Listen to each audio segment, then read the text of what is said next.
The night before Thanksgiving, I was in a car accident and rushed into emergency surgery. When I woke up in the hospital bed, my doctor told me what my son had said when they called him, "Stop bothering me. Call when he's dead." 4 hours later, a nurse walked into my room holding a white envelope. "A woman just paid your entire hospital bill," she said, and quietly left. I opened the envelope. What was inside stopped me cold. I had no words. I had no breath. I only had questions. "Welcome to Dad's Revenge Stories. I am so grateful you are here. Comment below with your city or country so I know where you are watching from. Also, please note this story includes some fictional elements added for entertainment and educational purposes. Any resemblance to actual names or settings is purely coincidental, but the message I'm conveying to you is highly useful." The ceiling of room 114 at Fresno Community Hospital had a water stain shaped like the state of Florida. I know that because I stared at it for 4 straight hours after Dr. Ellison walked out of my room. I could not sleep. Every time I closed my eyes, I heard it again. "Don't call me unless he's dead." 7 words. That was all. 7 words from the boy I had given everything to spoken into a speakerphone while I was still bleeding on a surgical table. 7 words that rewrote 40 years of memories in less than 3 seconds. I was 71 years old. I had broken 3 ribs, punctured 1 lung, and lost enough blood that the surgical team had worked on me for nearly 5 hours. The doctor said another 20 minutes, and the outcome would have been different. I should have been thinking about how lucky I was to be breathing. Instead, I was thinking about a Little League game in the summer of 1997. Brandon was 11 years old. He had just struck out for the 3rd time in a row, and when he walked back to the dugout, he threw his helmet against the chain-link fence so hard it bounced into the outfield. Every parent in the bleachers went quiet. I climbed down from the stands, walked over and crouched in front of him. "You done?" I asked. He wiped his nose with the back of his hand. "I hate this game." "You hate losing," I said. "That's different. Hating losing means you care. You just gotta learn what to do with it." He looked at me with those dark eyes of his mother's eyes, and said, "What do you do with it, Dad?" "I go back to work," I told him. He almost smiled. Almost. That was the boy I raised. That was the boy I believed in. My wife, Margaret, died on a Tuesday in March of 2006. Pancreatic cancer. From diagnosis to the end, we had 11 weeks. 11 weeks to say everything we had never gotten around to saying in 23 years of marriage. 11 weeks was not enough. It never is. Brandon was 20 years old when we buried her. He stood at the graveside in a suit 2 sizes too big, the one we had bought for his high school graduation, and never updated, and he did not cry until the very end when they started lowering the casket. Then he grabbed my arm with both hands and held on like a man going underwater. I held him up. That was my job. That had always been my job. After Margaret passed, I made a decision. I was going to give Brandon everything she would have wanted him to have. A real education. A real future. Something better than 40 years of grease under your fingernails and a bad back from bending over engine blocks since the age of 19.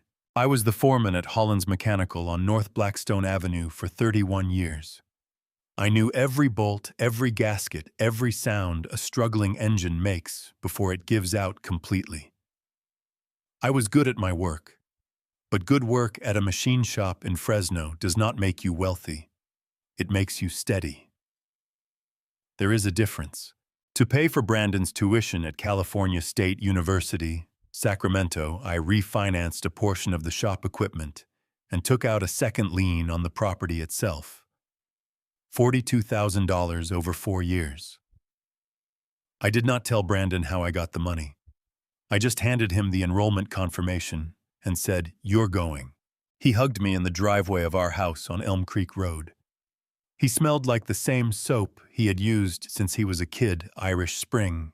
The green bars, 3 for $2 at the dollar store. I stood there with my arms around my son and thought, Margaret, you would have loved this moment. I worked double shifts for 2 years to cover the loan payments. 6 days a week, sometimes 7. My knees ached every morning. My hands had permanent calluses that no amount of lotion could soften. But every month when I made that payment, I thought about Brandon sitting in a classroom somewhere in Sacramento, learning things I never had the chance to learn, and it felt worth every single dollar. He graduated in the spring of 2012 with a degree in financial management. I sat in the bleachers in my good shirt, the blue one Margaret had picked out for my 60th birthday, and when they called Brandon's name, I stood up and clapped until my palms were red. He found me afterward in the courtyard. He was still wearing his cap and gown, holding a rolled-up diploma, grinning the way he used to grin when he was 8 years old, and had just beaten me at checkers. "I did it, Dad," he said. "You did it." I agreed. What I did not know, standing there in that Sacramento courtyard with the sun on my face and my son's diploma between us, was that I had just handed Brandon Hollins the most dangerous thing in the world. Not money, not opportunity. Trust. My trust. Unconditional, unquestioned, and completely blind. And in the years that followed, he was going to use every last drop of it. Brandon moved back to Fresno 3 months after graduation. He said he wanted to be closer to home. He said he wanted to look after me. I believed him. Of course I believed him. He was my son. He rented a small office on Van Ness Avenue and hung a sign in the window that read, Hollins Financial Solutions. Clean letters, professional font. He had business cards printed on thick cream stock. When he handed me one across the kitchen table, I turned it over in my fingers and felt something I had not felt since Margaret's funeral. Genuine pride mixed with relief. The boy had landed on his feet. Within the first year, Brandon started handling small things. He offered to pay my property taxes online because he said the county website was confusing for people who did not use computers every day. He was right about that. I had nearly missed a payment the previous spring because I could not figure out where to enter my account number. So I gave him access. It seemed reasonable. Then it was the utility bills. Then the business insurance for the shop. Then my personal checking account, because he explained it was easier to transfer funds directly rather than having me write checks that sometimes took 2 weeks to clear. Each step was small. Each step made sense on its own. I was 66 years old, my eyesight was getting worse, and my son was a trained financial professional. Letting him handle the paperwork felt less like surrender and more like common sense. The power of attorney came in the fall of 2015. Brandon set 2 cups of coffee on the kitchen table and slid a document across to me. It was maybe 12 pages printed in a font size that required me to lean forward to read properly. He had already flagged the signature lines with yellow, sticky tabs. "What is this?" I asked. "It's called a durable power of attorney," he said, wrapping both hands around his mug.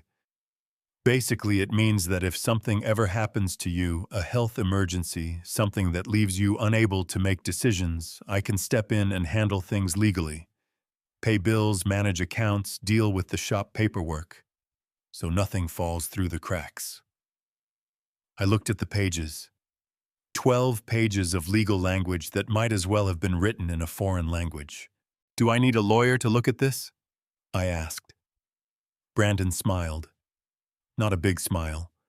Just the corner of his mouth, patient and gentle, the way you smile at someone who has asked an innocent question. "Dad, this is completely standard. Every estate planner in California recommends it for people your age. It protects you.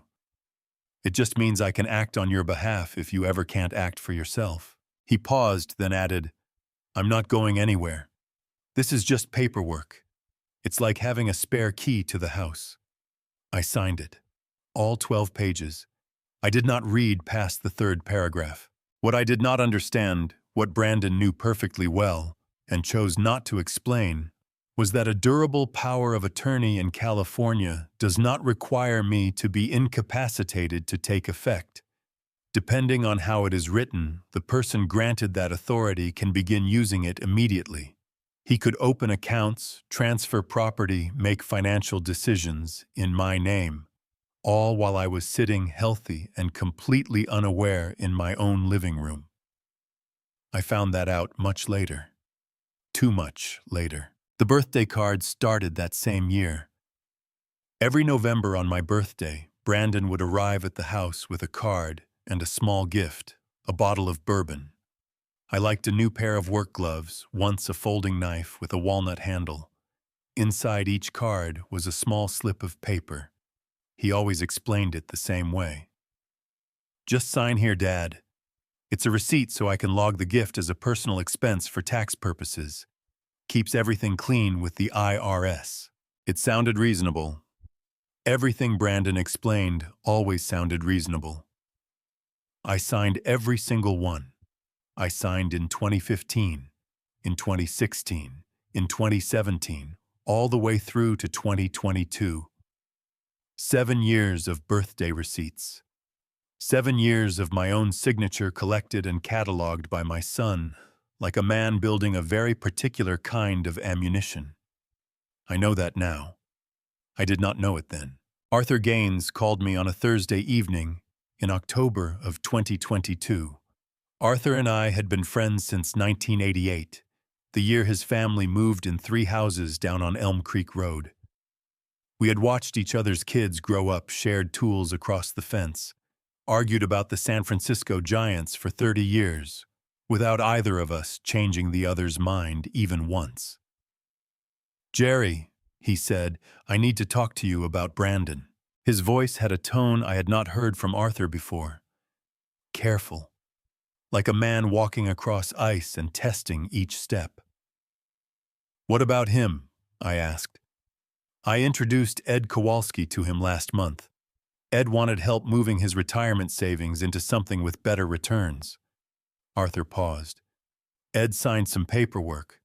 Last week he tried to check on his account and the number Brandon gave him doesn't connect to anything." I felt heat rise in my chest. "What are you saying, Arthur?" "I'm saying something doesn't feel right. I'm saying maybe you should ask some questions." "That's my son you're talking about," I said. My voice came out harder than I intended. "Brandon has a licensed practice. He has clients all over the Central Valley. You want to accuse him of something based on one confused old man who probably misread a statement. Jerry, I don't want to hear it." I cut him off. "You've never liked the fact that Brandon did well for himself. I don't know why, but you haven't. Don't call me with this kind of talk again." I hung up. Arthur did not call back.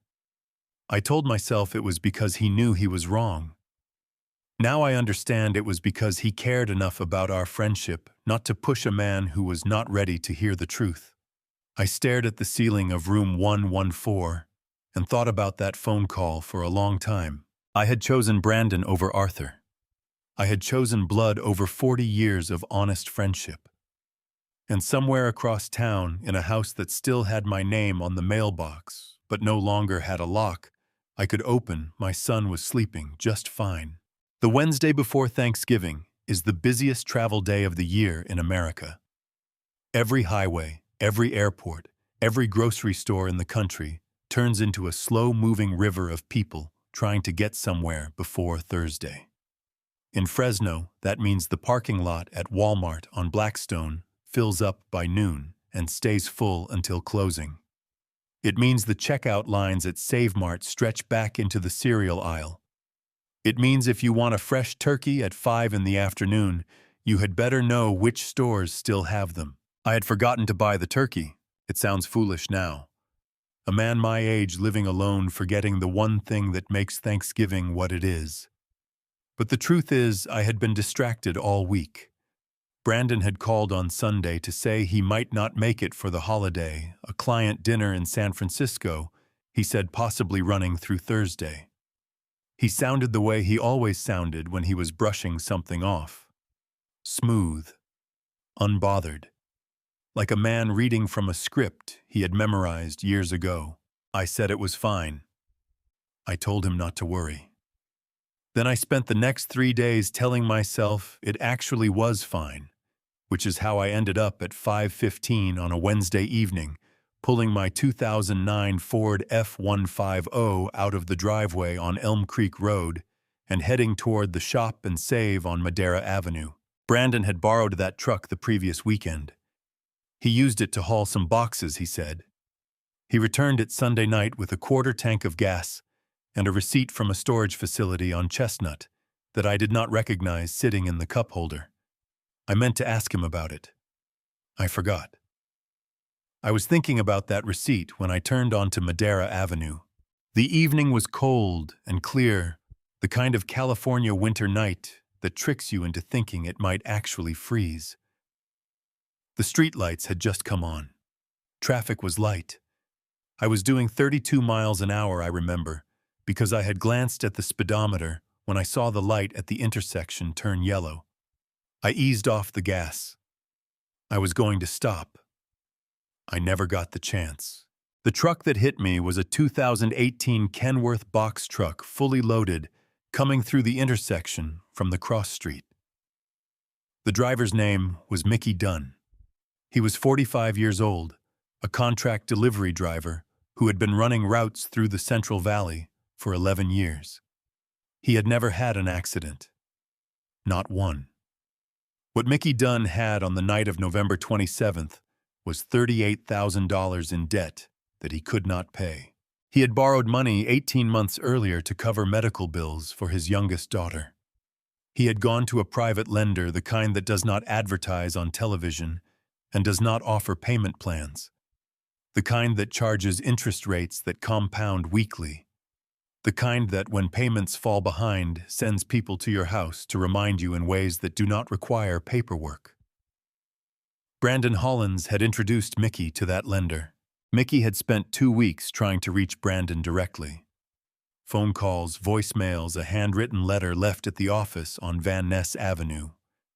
Nothing.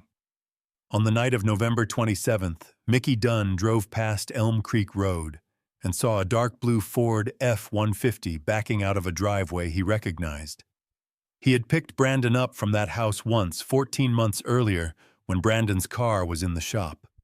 He knew the truck. He did not know my face. He followed me onto Madera Avenue. I do not know what he intended. I do not think he knew either. But when the light turned yellow and I slowed to a stop, Mickey Dunn's foot did not find the brake in time. Whether it was rage or exhaustion or simply the terrible arithmetic of a man pushed past his limit, I cannot tell you. What I can tell you is what happened next. The impact hit the driver's side with a sound I felt more than heard, a compression, a roar, a sensation like the world folding in half. The airbag deployed so fast it felt like a punch to the face. The window beside me exploded inward. The truck spun, or I spun, and then there was a stillness that was worse than the noise because it meant something had finished. I remember a woman's voice, high and frightened, calling out from somewhere near the sidewalk. I remember the smell of coolant and something burning. I remember trying to lift my right hand and finding that it would not cooperate. Then the darkness came up from the edges of everything and took the rest.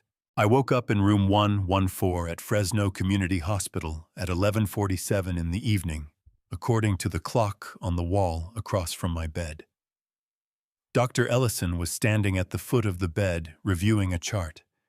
When he saw my eyes open, he set the chart down and pulled a chair close. He told me I had 2 fractured ribs, a bruised sternum, and a laceration on my left forearm that had required 16 stitches.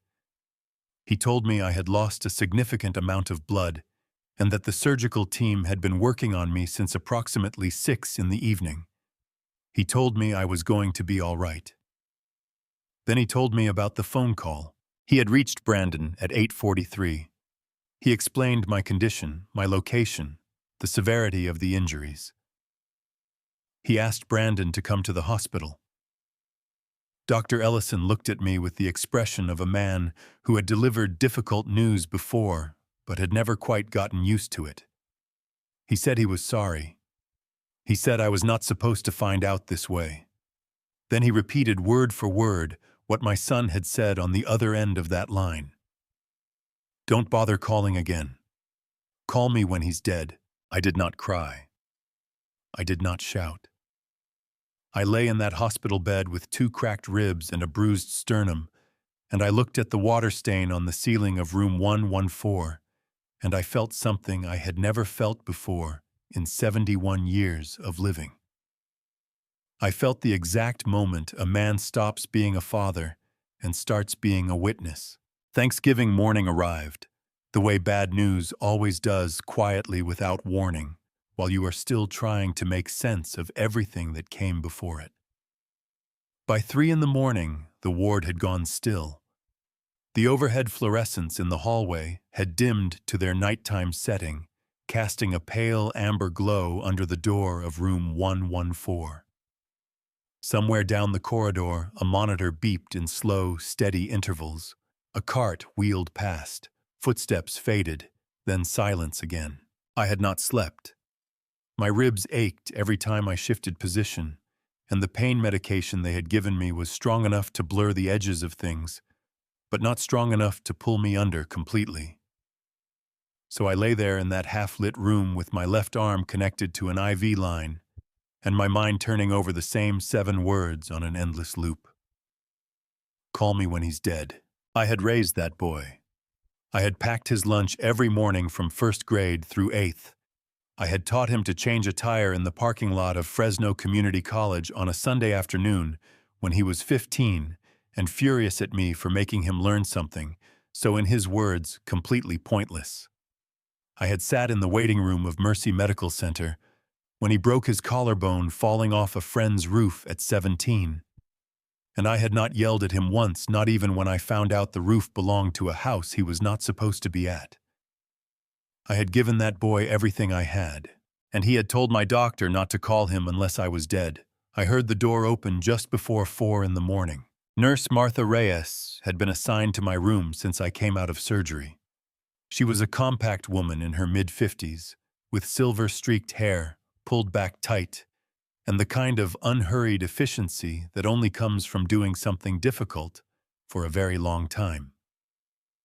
She had checked my IV twice during the night, without waking me or trying not to wake me at least. Now she stepped inside carrying a white business envelope, flat and unsealed, holding it with both hands, as if it were something that required careful handling. "Mr. Hollins," she said softly, "are you awake?" "Unfortunately," I said. That almost made her smile. She came to the side of the bed and stood there for a moment, looking at the envelope, then at me. "A woman came to the front desk about an hour ago," Martha said. "She asked for you by name. She paid your hospital bill the full balance, including the surgical fees and the overnight stay, and then she left." Martha paused. "She asked me to give you this." I stared at the envelope. "Who was she?" "She didn't give her name. She was maybe late 30s, early 40s. Dark hair. She was wearing a gray coat." Martha set the envelope on the blanket beside my hand. "She didn't say anything else. She just asked me to make sure you got it personally." Martha stepped back toward the door, then stopped. She turned around and looked at me with the expression of a woman who had seen a great many things in 20-something years of night shifts and had learned to recognize the ones that mattered. "Mr. Hollins," she said, "I was at the nurse's station when your son called last night. I heard what he said." Her voice was steady, but her jaw was tight. "I want you to know that what you heard in this room stays in this room. But I also want you to know whoever that woman was, she drove here at 3 in the morning and paid a bill she didn't owe. In my experience, people don't do that without a reason." She left before I could respond. I picked up the envelope. It was lighter than I expected. I worked my thumb under the flap and opened it. Inside were two things. The first was a small brass key, the old-fashioned kind, attached to a white cardboard tag with a number written in black marker. 120. Below the number, 3 words printed in neat block letters, Fresno Amtrak Station. The second was a photograph. Standard 4x6 printed on glossy paper. It showed a stack of currency bundled bills banded together the way banks organize cash for transfer. In the lower right corner of the photograph, someone had written a signature in blue ink. My signature. I recognized it immediately. The particular way I looped the G in Gerald, the way the double L in Hollins runs together slightly, because of an old habit I developed in my 20s when I was filling out parts orders at the shop, and speed mattered more than penmanship. I had signed that way my entire adult life, but I had no memory of signing anything that looked like this. No memory of any document involving bundled cash, no memory of any transaction that would have required my signature on a photograph. My hands had been steady my entire life, 40 years of precision. Mechanical work will do that to a man. But holding that photograph in room 114 at 4 in the morning, they were not steady at all. I thought about Margaret then. Not the way I usually thought about her quietly, in the background, the way you carry someone you have loved for decades. This was sharp and sudden and specific. 2 weeks before she died, Margaret had taken my hand and said with the particular urgency of a woman who knows she is running out of time, "Gerald, there are things about this family you are going to need to understand someday. I should have told you sooner. I am sorry I waited." I had told her not to talk like that. I had told her we had time. We did not have time. I had never let myself wonder what she meant. Staring at a photograph of my own signature on a stack of money I had no memory of touching in a hospital room on Thanksgiving morning, completely alone, I began to wonder. The key was cold in my palm, small, ordinary-looking, the kind of key that could open almost anything or mean almost nothing. But somebody had driven across Fresno at 3 in the morning, paid a bill that did not belong to them, and made sure this key reached my hand before sunrise. That was not nothing. That was the beginning of everything. Before I reveal the exact audio recording that unmasked my son's entire operation, comment the words, "Still here," so I know you are following this journey with me. And please note, the upcoming chapters include some fictional elements and may not be completely factual. If you do not wish to proceed, you are welcome to turn off the video right here. Dr. Ellison came back at 7:30 Friday morning with a cup of coffee he did not offer to share and a discharge plan he clearly expected me to follow without argument. "Minimum 4 days, he said, pulling up my chart on the tablet he carried everywhere. "Ideally a week. You've got 2 fractured ribs and the bruising around your sternum is more significant than it looked on the initial scan. We need to monitor your breathing, make sure there's no delayed pneumothorax that's fluid accumulating around the lung. At your age, Mr. Hollins, we don't take chances with thoracic injuries." "At my age," I repeated. 71 is not old," he said, in the practiced tone of a man who had said that exact sentence many times before. "But it does mean recovery takes longer and complications arrive faster. I'd like you here through Monday at minimum." I looked at him. Then I looked at the brass key on the bedside table which I had been staring at on and off since 4 in the morning. "I need a form," I said.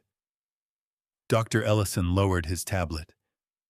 "Excuse me, an AMA form, against medical advice. I've seen enough hospital television to know that if I want to leave before you're ready to release me, I sign a form saying it's my decision and not your liability.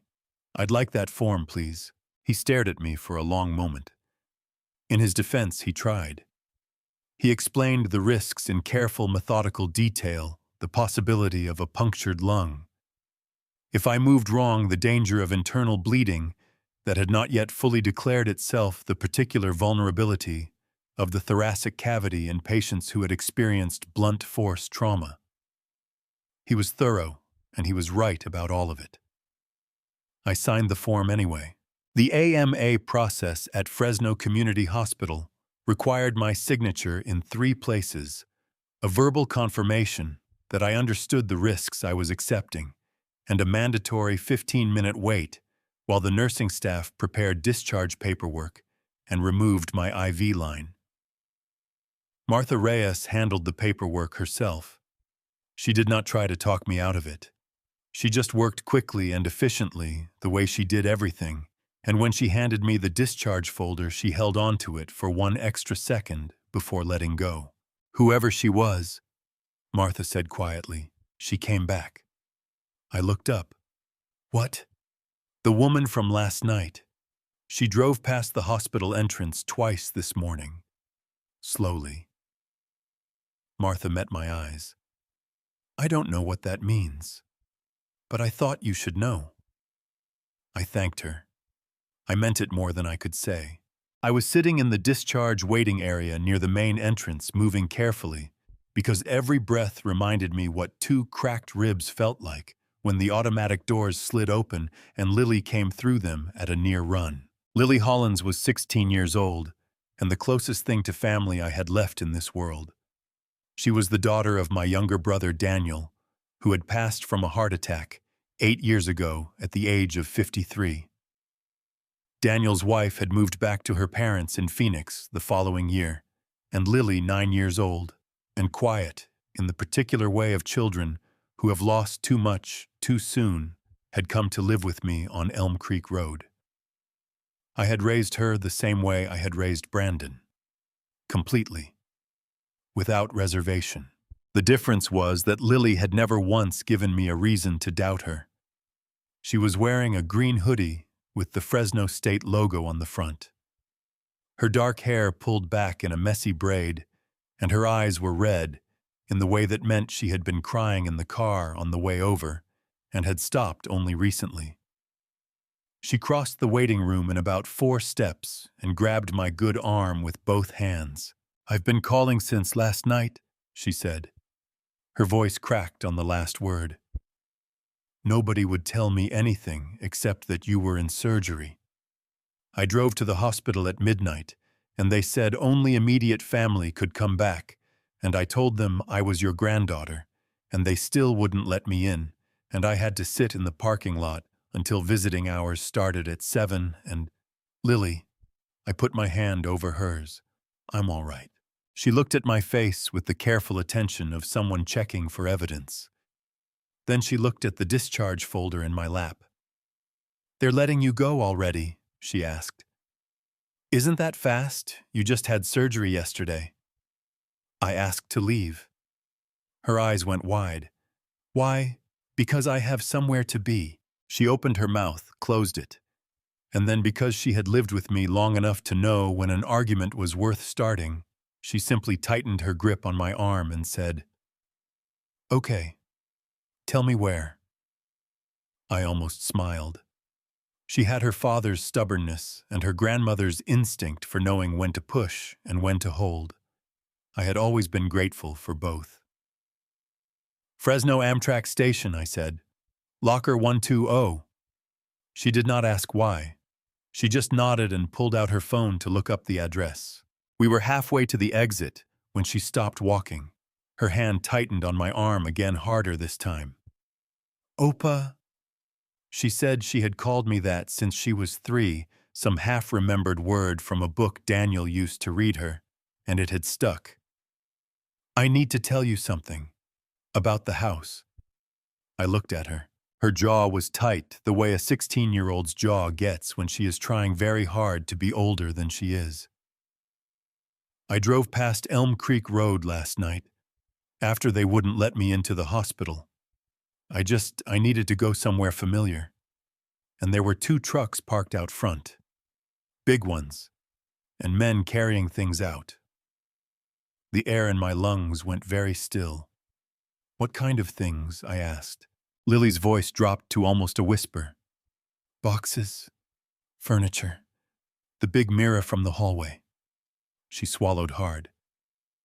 And Opa, I saw the clock, the one from the living room wall. The one Grandma Margaret picked out the year you two got married. One of the men was carrying it out under his arm like it was nothing. I did not say anything for a moment.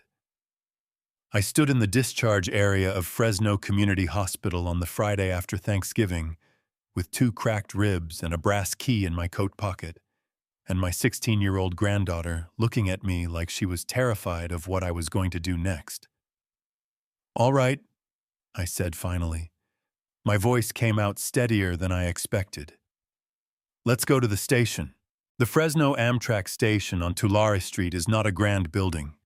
It is a low, cream-colored structure with a red tile roof and a covered platform that smells like diesel and old upholstery, and the particular kind of waiting that belongs to people who are going somewhere they are not sure about. On a Friday morning after Thanksgiving, it was nearly empty. A woman in a yellow coat sat on a bench near the entrance reading a paperback.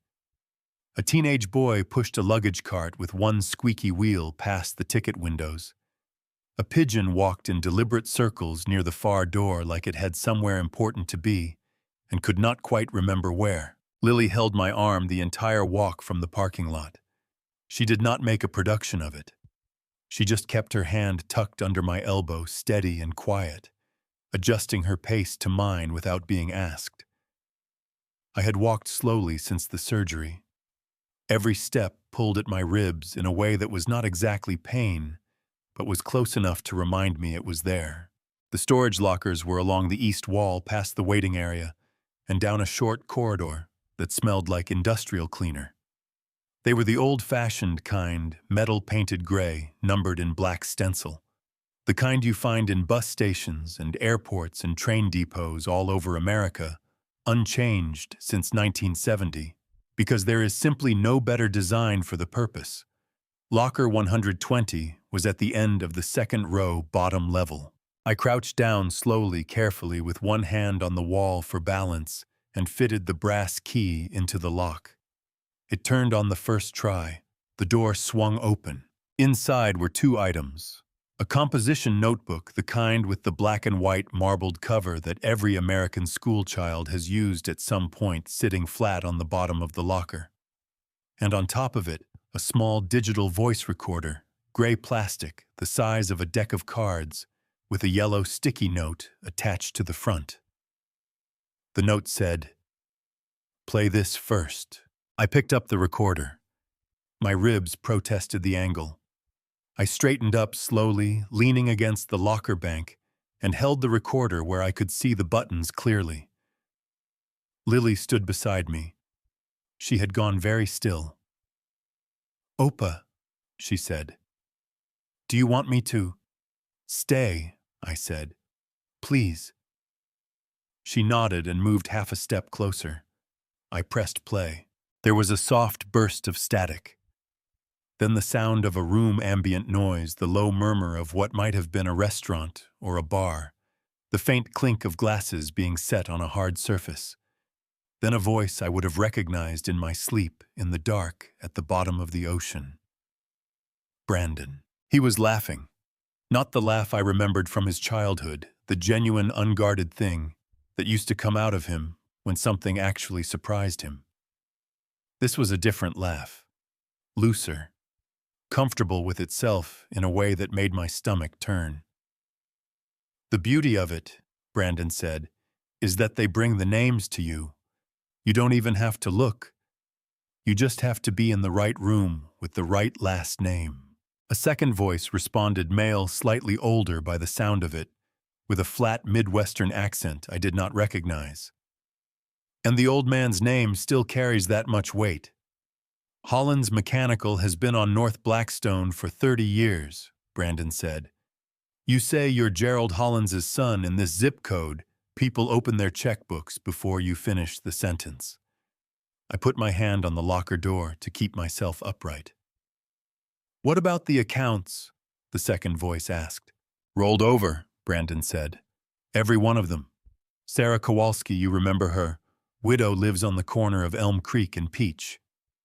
She handed me $62,000 in a certified check because my father fixed her late husband's transmission in 2004 and she never forgot it.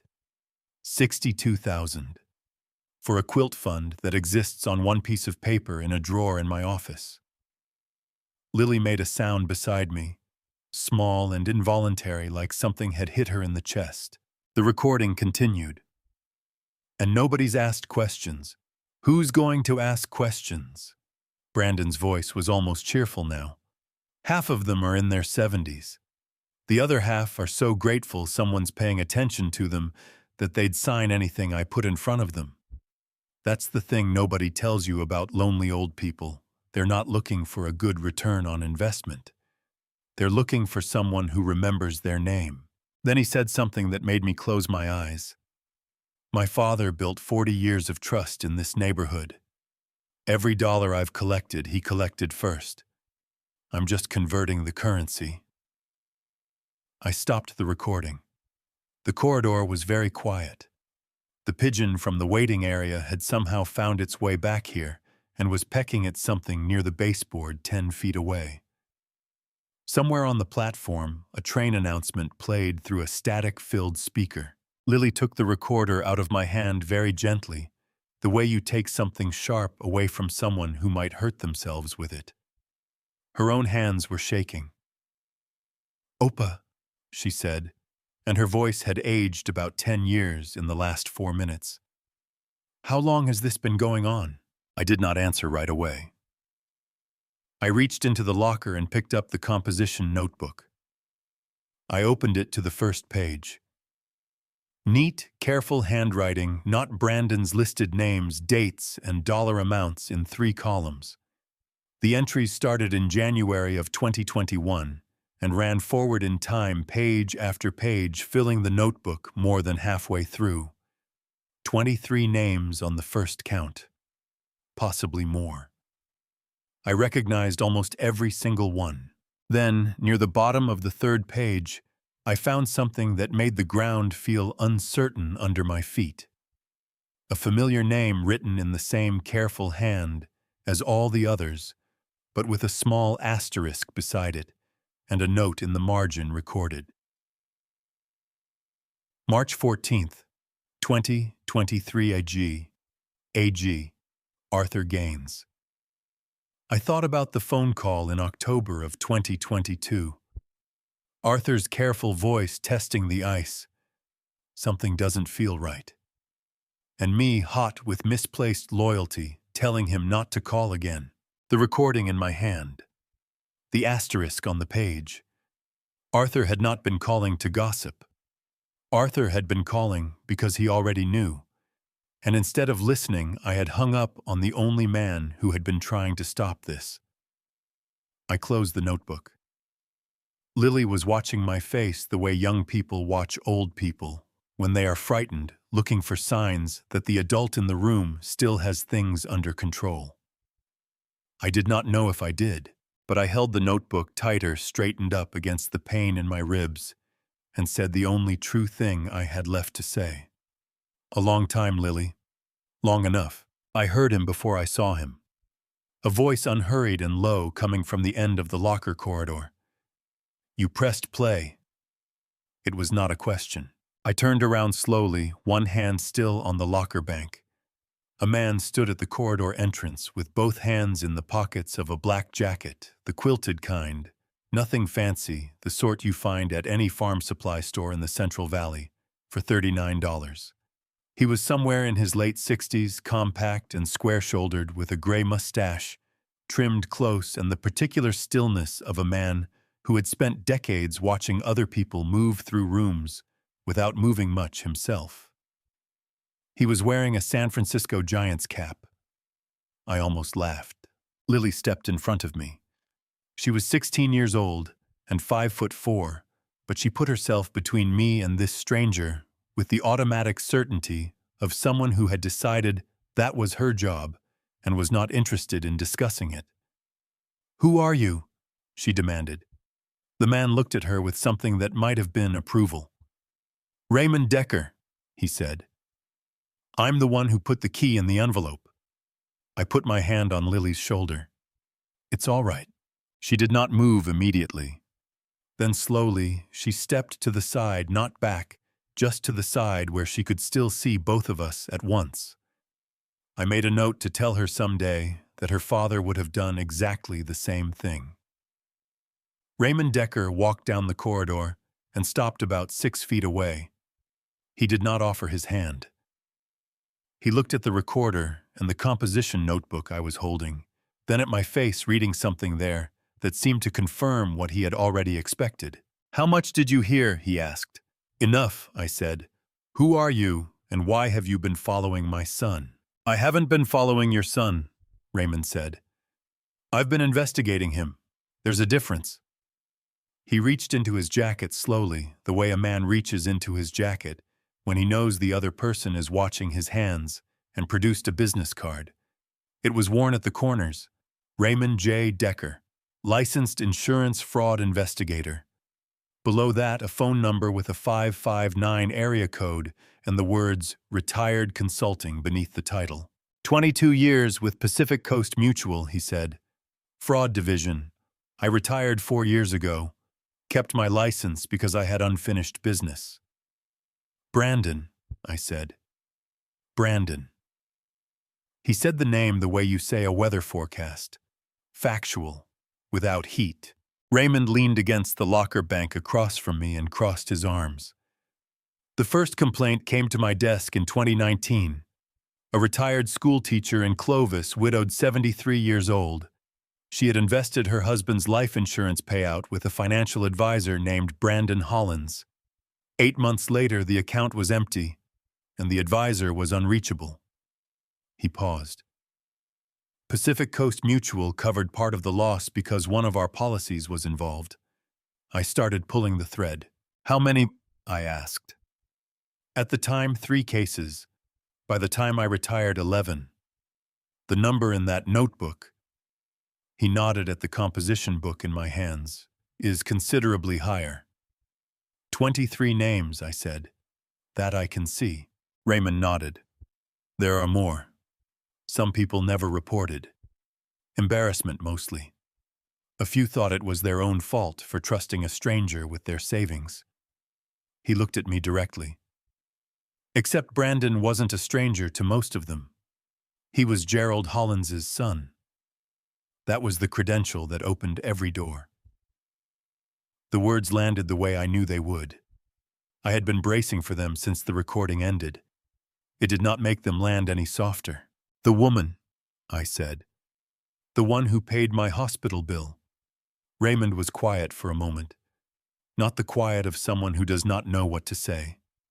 The quiet of someone deciding how much to say and in what order. "Her name is Clara Voss," he said. "She was married to Brandon for 3 years. They divorced 14 months ago." He looked at the giant's cap in his hands, which he had taken off at some point without my noticing. Brandon did not make the divorce easy. By the time the settlement was finalized, Clara had approximately $400 in a checking account and a storage unit in Clovis with her grandmother's furniture in it. Everything else had been transferred, reclassified, or simply gone. Lily made a sound that was not quite a word. "She paid my hospital bill with $400, I asked. "She paid it with borrowed money," Raymond said. "People who have been through what Clara has been through find ways to manage things. She is resourceful." Something moved in his expression when he said her name, something careful and specific that I filed away without commenting on. "She asked me to handle the delivery. I had Martha Reyes pass the envelope because I was not sure how you would respond to a stranger walking into your hospital room at 3 in the morning. "So you were there," I said. "I was in the parking lot," he said. "I have been keeping an eye on the situation since your accident made the local news Friday night." I studied the man in front of me. 67, maybe 68. Steady hands, steady voice, the kind of patience that does not come from temperament, but from practice. He had spent 22 years watching people lie to insurance companies, which means he had spent 22 years watching people convince themselves that what they were doing was reasonable. Why? I asked. You're retired.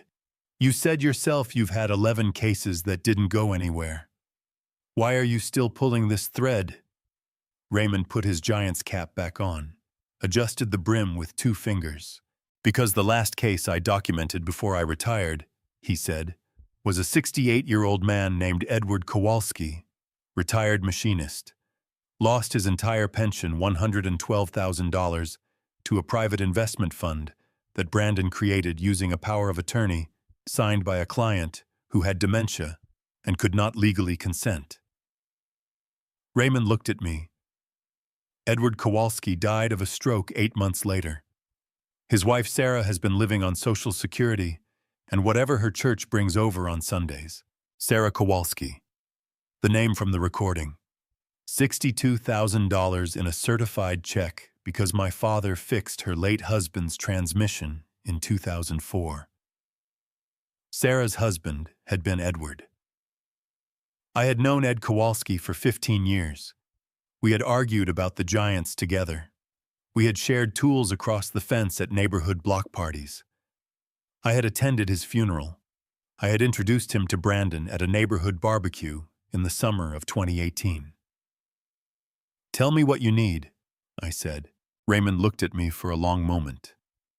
Then he said, I need you to understand that I am not asking you to trust me. Not yet. I am asking you to go home, look at every document Brandon has ever put in front of you, and call me when you are ready to talk. He held out the worn business card again. This time I took it.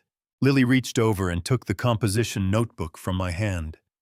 She tucked it under her arm with the quiet decisiveness of someone who had appointed herself keeper of the evidence and was not planning to renegotiate. I looked down at the business card.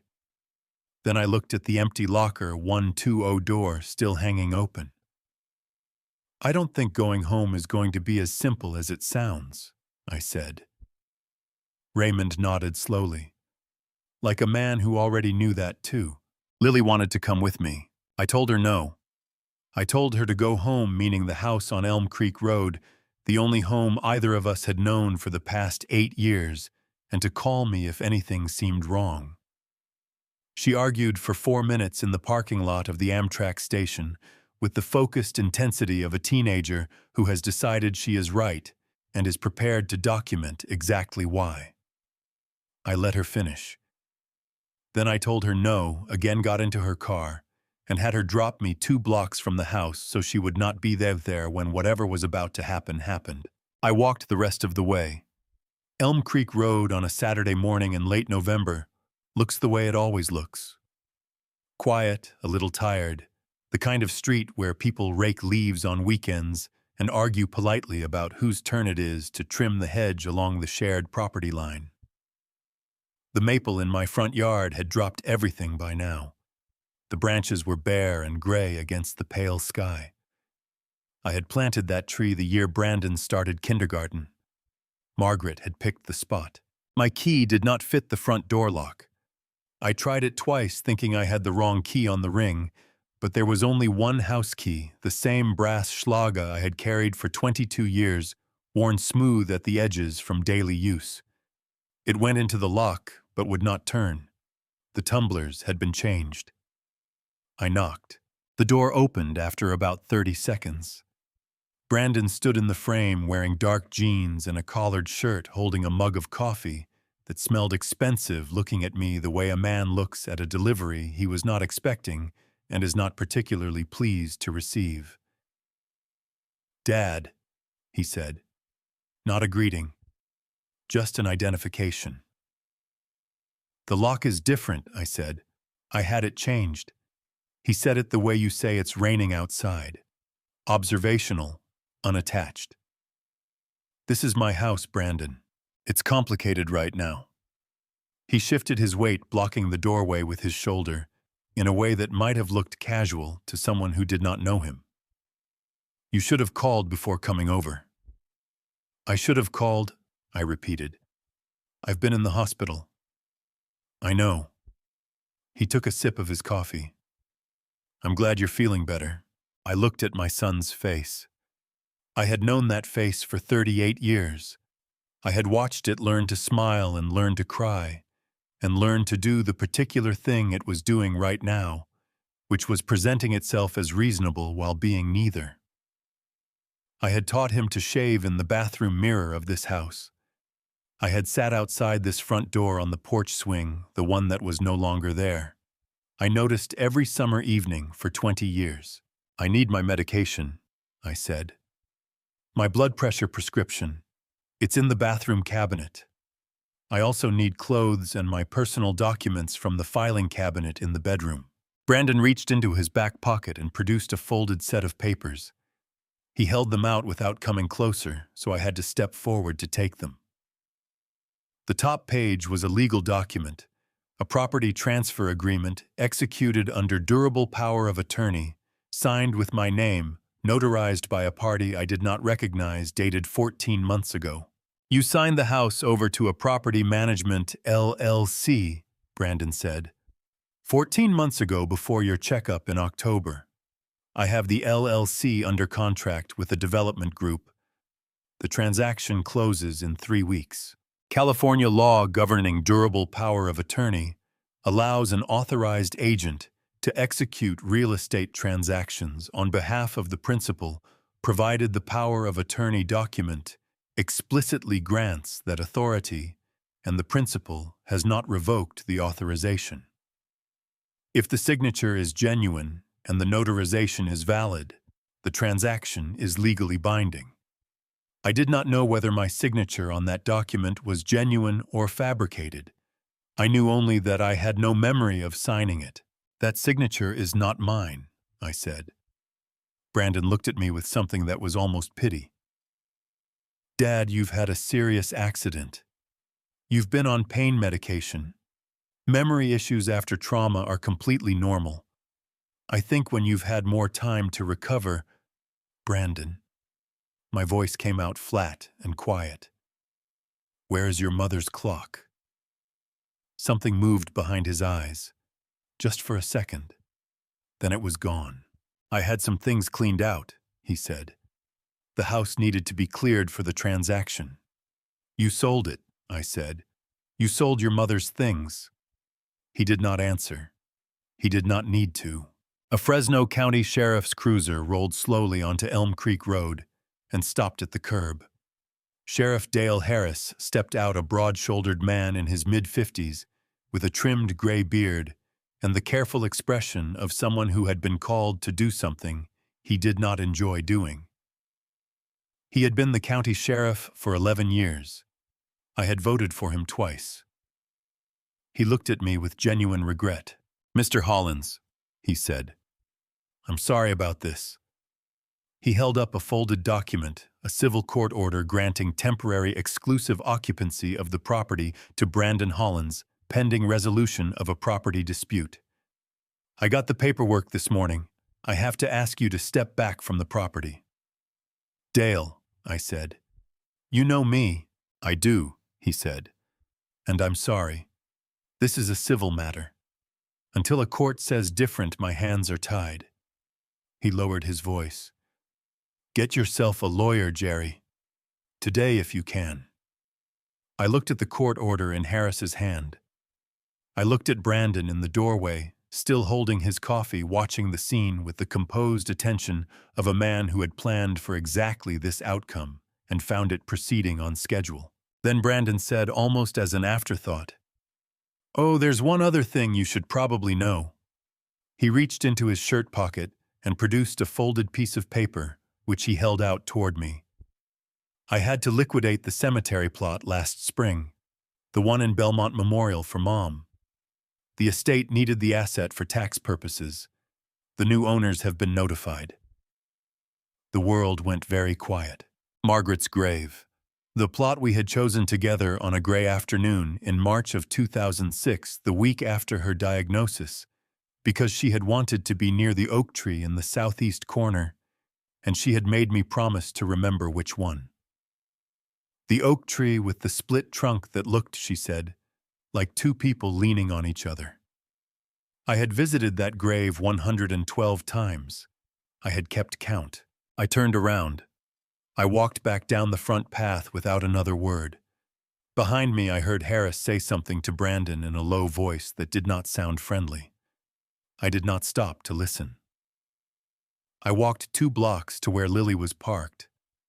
She had not gone home, which surprised no one less than me, and got into the passenger seat. She took one look at my face and did not ask any questions. She just put the car in drive. "Raymond's address," I said. "Do you have it?" She had already pulled it up on her phone. Raymond Decker lived on the west end of Fresno, in a pale yellow house on a street called Birch Court. The kind of neighborhood where the houses were built in the 1960s and have been added onto slowly ever since. A room here, a covered patio there, a detached garage that somebody decided to insulate properly somewhere around 1985 and has been used for everything except parking cars ever since. The garage was bigger than his living room. He told me that himself without embarrassment when he slid the door open and gestured me inside like a man who had long ago made peace with his own organizational priorities. One wall held a pegboard covered in tools, arranged with the kind of precision I recognized from my own shop. A work table ran along the back. A folding cot with a clean-fitted sheet sat against the far wall, already made up, which told me Raymond had been expecting this particular outcome before I had. "I figured you might need somewhere to land," he said. I looked at the cot, the tool wall, the pegboard. I smelled motor oil and sawdust and the faint ghost of a wood fire from the space heater in the corner. I had spent 31 years in a room that smelled exactly like this. "It'll do," I said, which was the closest I could manage to "thank you." Lily carried in the 2 things I had taken from the car, my overnight bag from the hospital, and the composition notebook. She set them on the work table and looked around the garage with the appraising eye of a teenager deciding whether a space met minimum acceptable standards. Apparently it did, because she did not say anything critical, which from Lily was the equivalent of high praise. Raymond made coffee on a hot plate near the pegboard. He used a French press and measured the grounds with a small metal scoop, which told me something about him. A man who measures his coffee grounds is a man who has decided that some things are worth doing carefully regardless of the circumstances. We had been there about 40 minutes when someone knocked on the garage door. 3 knocks. Slow and deliberate, spaced apart the way a person knocks when they are not entirely sure of their welcome. Raymond looked at me. I looked at the door. Lily looked at both of us. Raymond slid the door open. The man standing outside was in his mid-70s, heavy-set, with a full head of white hair and a face I would have known in the dark. He was wearing a dark suit, the good one, the charcoal wool he saved for funerals and Christmas Eve services at St. Anthony's. In his left hand, he carried a bunch of white chrysanthemums, the kind you buy at the grocery store floral counter for $7.99. His right hand was empty and slightly raised the way you raise your hand when you want to show someone you are not carrying anything dangerous. "Arthur Gaines." He looked at me. I looked at him. Lily looked at Arthur's suit, then at the flowers, then at me, and I could see the exact moment she put it together. "Arthur," I said. "What in the "I heard about the accident," he said quickly. His voice had the careful neutrality of a man who has rehearsed an opening line and is hoping it holds up under pressure. "I came as soon as I could. I thought." He looked down at the chrysanthemums in his hand, as if noticing them for the first time. "I thought you might need Arthur." I stepped forward. "I am not dead." He looked up. His mouth opened, then closed. Then something broke loose in his expression, relief, embarrassment, and the specific kind of laughter that only comes out of people who have been frightened for a long time and have just been told the thing they were frightened of has not happened. He laughed until his shoulders shook, and I stood there in the doorway of Raymond's garage on a cold November afternoon, and laughed with him, even though laughing pulled at my fractured ribs in a way that was genuinely unpleasant.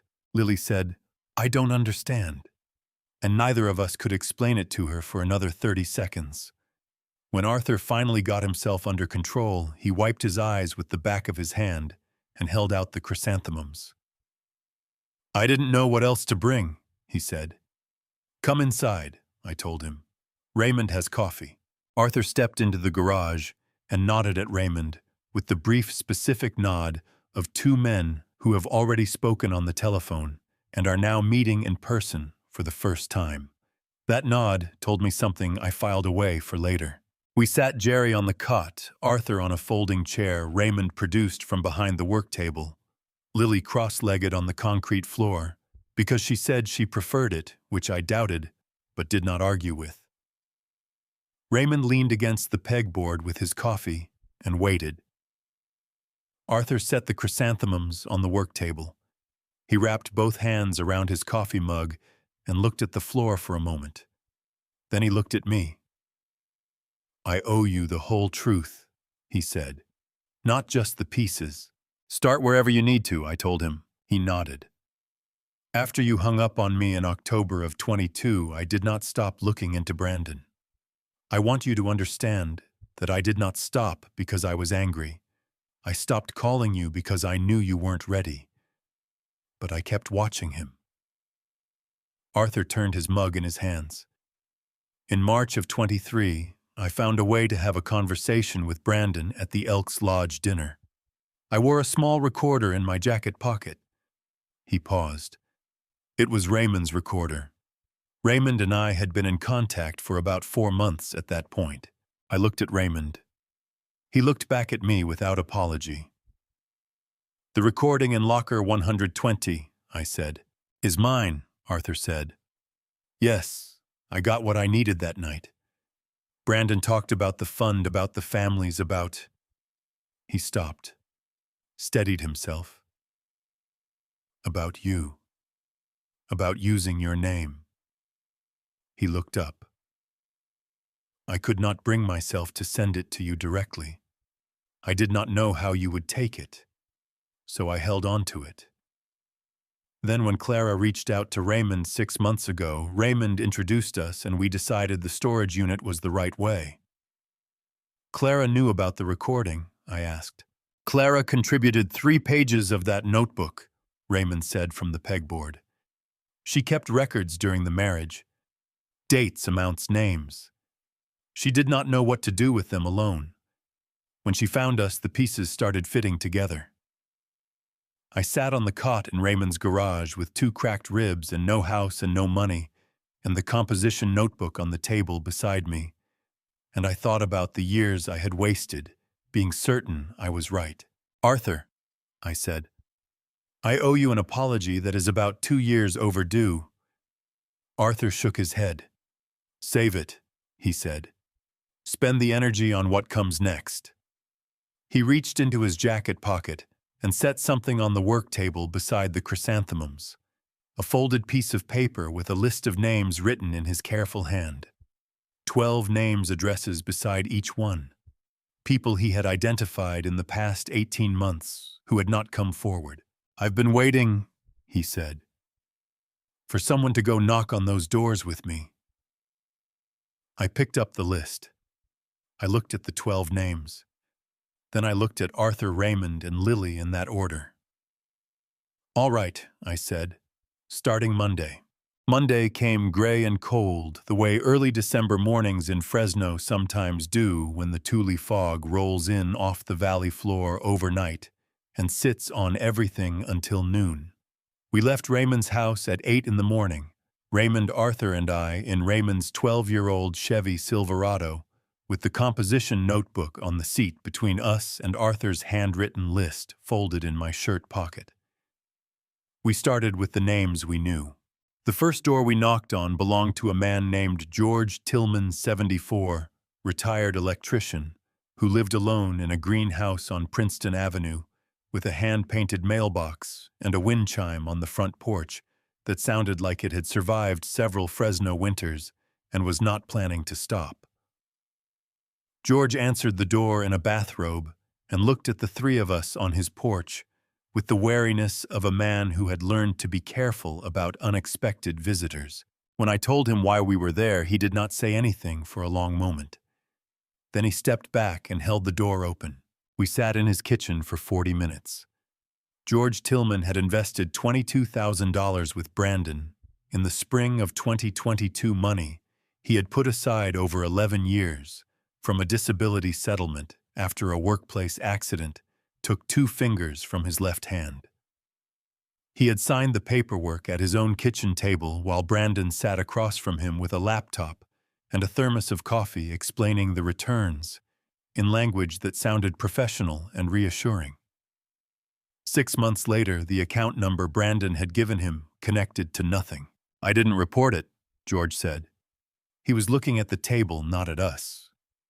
"I thought maybe I'd misunderstood something. Maybe I'd done it wrong." He rubbed the 3 remaining fingers of his left hand against his palm, a habit I suspected that he had developed sometime after the accident. "You feel stupid. You know, you feel like you should have known better. You trusted someone who came recommended," I said. "That's not stupidity. That's how communities are supposed to work." He looked up at me then. His eyes were red at the corners. "Your son came to my door," he said. "He told me you'd personally reviewed the fund and thought it was solid. He said you'd invested your own money in it." The Thule fog pressed against George Tillman's kitchen window, and I sat with that sentence for a moment before answering.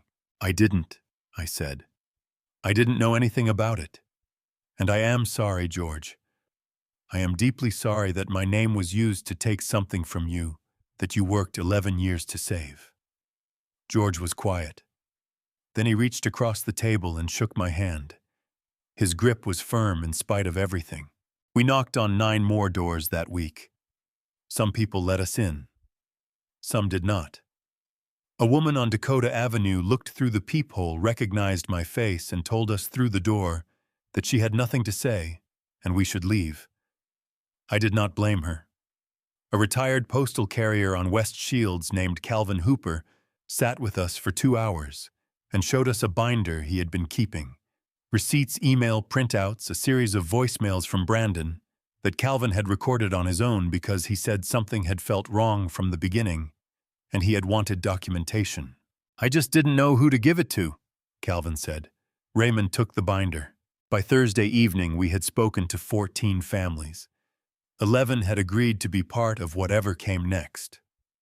The total documented losses combining the composition notebook with the new accounts had reached something in the range of $800,000 across 23 individuals. Raymond said the actual number was likely higher because some losses had been structured as investment fees rather than direct transfers, which made them harder to trace, but not impossible. California law defines charitable fraud under Penal Code Section 532, which covers obtaining money through false pretenses, specifically including misrepresentation of the nature or purpose of a fund. Elder financial abuse falls under Penal Code Section 368, which carries enhanced penalties when the victim is over 65. Raymond had been building the case architecture for 4 years. What he needed now was living witnesses willing to attach their names to what had happened. We were back at the garage Thursday evening when Clara came. I heard Raymond's voice at the garage door, quieter than usual, a register lower the way voices go when people are talking about something that matters more than they want it to appear. Then the door slid open and a woman stepped inside. Clara Voss was 37 years old. She was slender in the way of someone who had been through something physically difficult recently and had not quite recovered the weight. She had dark hair, cut short and practical, and she was wearing a wool coat that was good quality, but old, the kind of coat you hold on to because replacing it is not currently in the budget. She looked at Raymond first, then at Arthur, then at me. She stopped when she got to me. "Mr. Hollins," she said. Her voice was steady, but her hands, I noticed, were pressed flat against her coat pockets. I wasn't sure you'd want to meet me. You paid my hospital bill, I said. I'd say that earns a conversation. Something shifted in her expression. Not relief, exactly. Something more complicated. She sat in the folding chair across the work table from me and set a manila envelope on the surface between us. Inside were 31 pages of documents, account statements, transfer records, correspondence between Brandon and 2 LLCs whose names I did not recognize, and 3 pages of handwritten notes in her own careful script, covering dates, amounts, and the names of people Brandon had discussed in her presence during their marriage. I kept these because I knew, she said. Not right away. But by the second year I knew what he was doing. I stayed another year trying to collect enough to be useful. She looked at the envelope. By the time I left, he had anticipated most of it. The accounts I knew about were already transferred. But I had these. Why didn't you go to the police? Arthur asked. Clara looked at him steadily.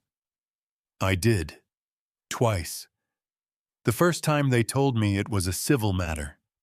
The second time they told me my documentation was insufficient, and that without corroborating witnesses, a spouse's testimony in a financial fraud case is difficult to prosecute because it can appear motivated by the divorce. Raymond said nothing. He refilled his coffee from the French press, but the way he set the carafe down carefully with controlled precision told me the answer to something I had been meaning to ask since the Amtrak station. Raymond, I said, how do you know Clara? He looked at me across the garage. He picked up his coffee mug. He took a sip. She's my daughter, he said. The garage went very quiet. Clara looked at the work table. He wasn't supposed to tell you yet, she said. It seemed like the right time, Raymond said without particular apology. I looked at the man who had paid my hospital bill with borrowed money from his own retirement savings, who had spent 4 years building a case he could not prosecute.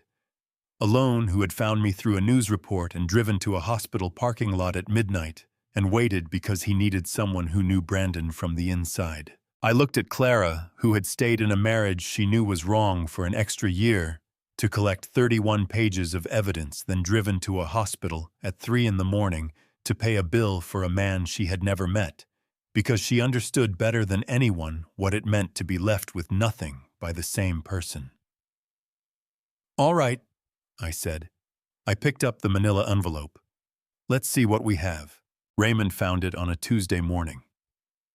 I was sitting at the work table with Clara's 31 pages spread out in 3 separate groupings, account statements on the left, transfer records in the middle, her handwritten notes on the right, when Raymond came in from the house carrying his laptop and a magnifying glass, which struck me as an unusual combination until he set them both down in front of me, and I understood.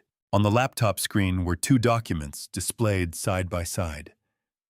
The left one was a scanned copy of the property transfer agreement Brandon had shown me at the front door on Saturday morning, the document that had allegedly signed my house over to a property management LLC 14 months ago. The right one was a scan of a check I had written in 2019 to the Fresno County Tax Assessor's Office, one of the few paper checks I still wrote because the county's online portal had never worked reliably on my computer. Raymond set the magnifying glass over the signature on the property transfer. Then he moved it to the signature on the check. Look at the G, he said. I looked. On the tax check, the capital G in Gerald looped in a particular way, the tail curved back and slightly upward before connecting to the E, a habit I had developed sometime in my 40s that I had never consciously noticed until this moment. It was as specific as a fingerprint. On the property transfer document, the G was close. Very close. But the tail curved downward instead of up. Fractionally. The kind of difference you would not catch reading quickly, or signing your own name on a stack of documents before a deployment, or accepting a birthday card across a kitchen table. "It's not my signature," I said. "No," Raymond said. "It isn't." He opened a second window on the laptop. Inside was a spreadsheet he had built over the past 4 days, pulling information shown from Clara's documents, the composition notebook, and the county recorder's database, which is public record in California, and accessible to anyone willing to spend an afternoon clicking through property transaction archives. He had found 7 documents bearing a version of my signature.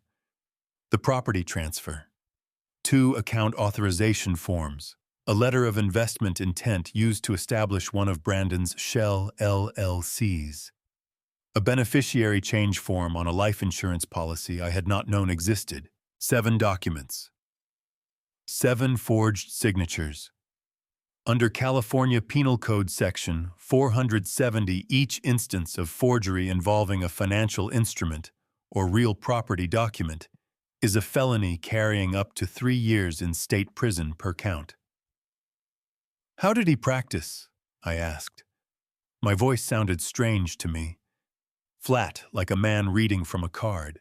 Raymond reached into a folder and produced a photocopied sheet, a scan of something small and rectangular. A birthday card receipt. My name at the bottom dated November 14th, 2017. "I pulled your county tax records going back 12 years, he said. "Your signature changed in a specific way between 2016 and 2018. The tail on the G reversed direction. Every forged document uses the post-2018 version of your signature." He set another photocopy beside the first. A receipt dated November 14th, 2018. My name again, slightly different. He was practicing. 1 signature per year, refining it. I looked at the 2 receipts. November 14th was my birthday. I thought about those mornings. Brandon arriving at the house with a card, and something small, the bottle of Maker's Mark, the folding knife, the work gloves, setting the card on the kitchen table, sliding the little slip of paper across with a pen. "Just sign here, Dad. Tax purposes. Keeps everything clean." And me signing without looking because it was my birthday, and my son had driven over, and the coffee was hot, and some things you do not question because you have decided somewhere deep and unexamined that questioning them would mean something you were not ready to face. 7 years. He had sat across from me at my own kitchen table on my own birthday for 7 years and practiced stealing my name while I drank my coffee and told him about the shop and asked how his clients were doing. Raymond did not say anything. He went to the hot plate and poured 2 mugs of bourbon, a coffee bourbon, the Knob Creek. He kept on the shelf above the French press for occasions that called for something stronger than caffeine. He set one in front of me and kept one for himself and leaned against the pegboard and waited. I picked up the mug. I did not drink it immediately. I just held it. The work table in front of me held 7 years of carefully constructed theft. 31 pages from a woman who had stayed in a bad marriage for an extra year to document it. A composition notebook with 23 names of people I had known for decades. A magnifying glass showing me the difference between my real signature and the copy my son had spent 7 birthdays perfecting. I had given him the raw material. Every November 14th with coffee and a birthday card and the uncomplicated love of a man who believed the person sitting across from him was the boy he had raised. The garage door rolled open. Pete Okafor came in carrying a foil-covered dish that smelled like rice and stew, his wife's recipe, he said, because she had heard Jerry Hollins was staying in the garage and had decided that was unacceptable from a culinary standpoint, if nothing else. Pete was 58, broad-shouldered, with close-cropped hair, and hands as large and capable as any I had seen in 30 years of mechanical work. He had bought Hollins Mechanical from me 6 years ago for a fair price, and had run it with the same standards I had tried to maintain, which was the closest thing to a legacy I had managed to build in this town. He set the dish on the work table and looked at the documents spread across the surface. He looked at Raymond. He looked at me. "How bad is it?" he asked. "Bad enough," Raymond said. Pete pulled up a stool. He did not ask to be included. He simply sat down in the way of a man who has decided he is already part of something and is waiting for the others to catch up. "Tell me what you need," he said. "The shop, the space, whatever you need. It's yours." I looked at Pete Okafor sitting on a stool in Raymond's garage, offering me everything he had built on the foundation out of what I had spent my life building, and I felt something shift in my chest that had nothing to do with the fractured ribs. I drank the bourbon. "I need a place where we can bring people together without Brandon finding out," I said. "Somewhere he wouldn't think to look." Pete almost smiled. "He never once came by the shop after you sold it," he said. "Not once in 6 years. I don't think he even knows where it is." "Then that's where we'll work," I said. I set the mug down. I picked up the magnifying glass and looked one more time at the 2 signatures side by side, mine and the version of mine that my son had spent 7 birthdays building. Then I set the magnifying glass down face up so it caught the light from the overhead bulb and threw a small bright circle on the garage ceiling. "All right," I said. "Let's get to work." Lily called on a Thursday evening while I was helping Pete reorganize the back room of the shop. We had been using Holland's Mechanical as a base of operations for 5 days by then. Pete had cleared out the storage room behind the main floor, moved the parts inventory to the side, set up 2 folding tables, brought in a space heater and a power strip, and a whiteboard that still had a parts order list written on it in red marker from 3 weeks ago. It was not a war room. It was a machine shop storage room with a whiteboard.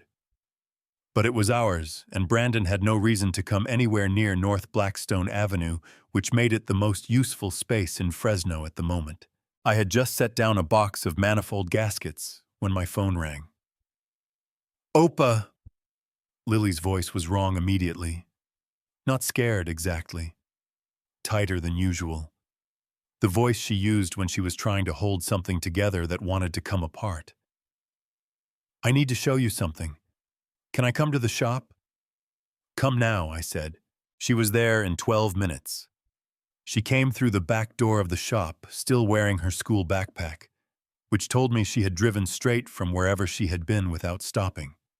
She set her phone on the folding table face up, without saying anything, and stepped back the way you step back from something you have placed on a table because you do not want to be too close to it when the other person sees it. I picked up the phone. The screen showed a series of screenshots, 6 of them photographed in sequence. They were images of a group text message thread. The group name at the top of the screen was Family Business. 3 participants. Brandon's name was at the top of the contact list, followed by 2 names I did not recognize. I scrolled through the screenshots slowly. The messages ran back 4 months, beginning in August. Some were logistical dates, account numbers, references to transactions. I could not fully decode without the composition notebook in front of me. But between the logistics were other messages, casual ones. The kind people write when they believe no one outside the group will ever read them. One message from Brandon dated September 19th.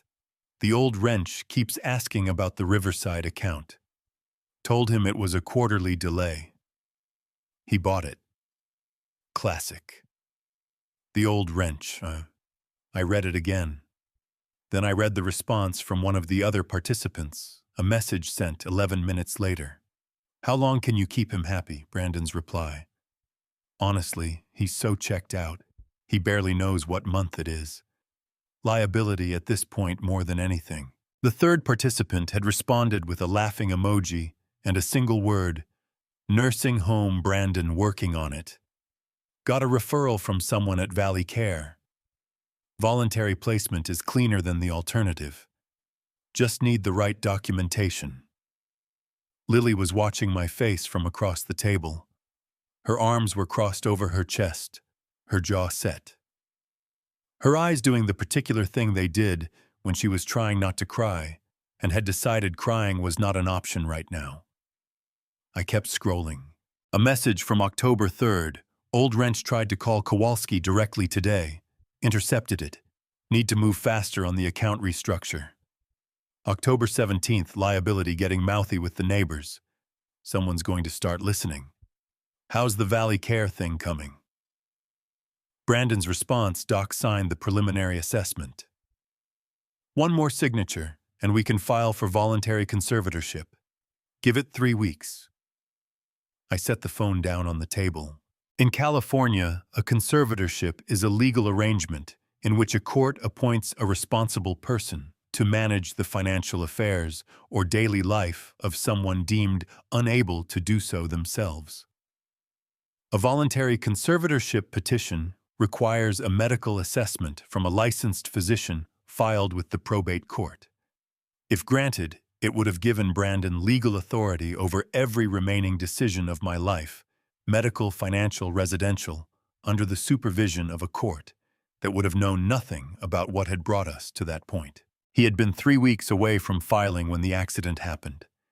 The accident that was not entirely an accident. I stood at the folding table in the back room of my old machine shop and looked at the word liability on Lily's phone screen, and I felt something move through me that was not anger exactly, though anger was part of it. It was something older and more specific. The feeling of a man who has spent his entire adult life building things with his hands, engines, systems, relationships, a reputation in a community looking at the words someone used for him when they thought he could not hear. Liability. Old Wrench. Lily uncrossed her arms. Her voice cracked on the first word and steadied on the second. Opa, I am so... Don't, I said. Not harshly, just firmly. Don't be sorry for something you didn't do. She wiped her face with the back of her hand, rapid, impatient with herself. I picked up the phone again and looked at the screenshots. In California, text message records obtained from a participant in the conversation, meaning Lily, who had access to Brandon's phone through a shared family account that Brandon had apparently forgotten to revoke when she moved in with me 8 years ago, are admissible as evidence in both civil and criminal proceedings.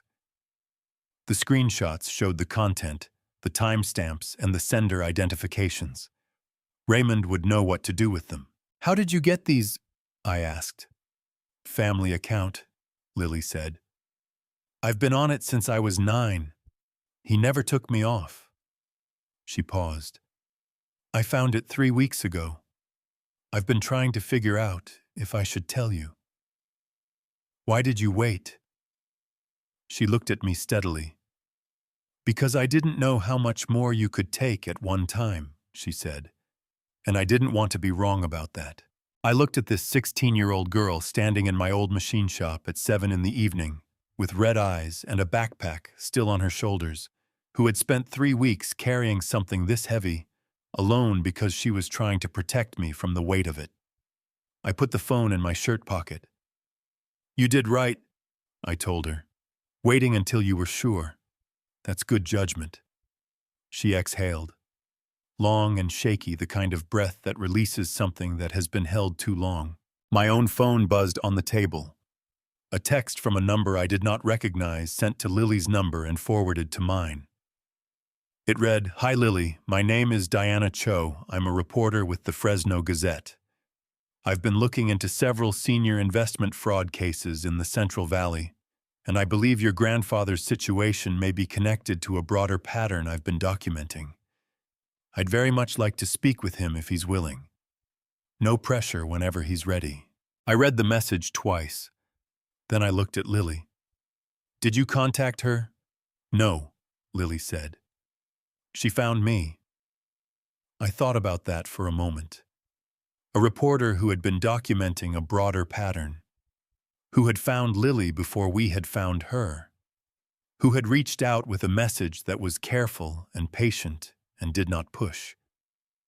I set both phones on the table. All right, I said. Call Raymond and tell him to bring the bourbon. Diana Cho had chosen the meeting place, a coffee shop on Fulton Street called Groundwork, the kind of independent place that had been there long enough to outlast 3 waves of chain competition and had the chipped tile floor and the regulars to prove it. She was already at a corner table when Raymond and I arrived with a laptop open and 2 notebooks beside it and a large coffee she had clearly been working on for a while. She stood up when she saw us, which I noticed, and she shook hands with Raymond first, and then with me, which I also noticed, because the order told me she already knew who was who before we walked in the door. Diana Cho was 34 years old and moved at the pace of someone who had been running slightly behind schedule since approximately college and had made peace with it. She was wearing a dark green sweater and had a pen behind each ear, which seemed like one pen too many, until I watched her reach for one to take notes while still typing with the other hand, at which point it made complete sense. "Thank you for coming," she said, settling back into her chair. "I know this is a lot to ask, given everything." "You found my granddaughter before we found you," I said. "That suggests you've been working on this longer than we have." Diana looked at Raymond. 14 months, she said, "since October of last year.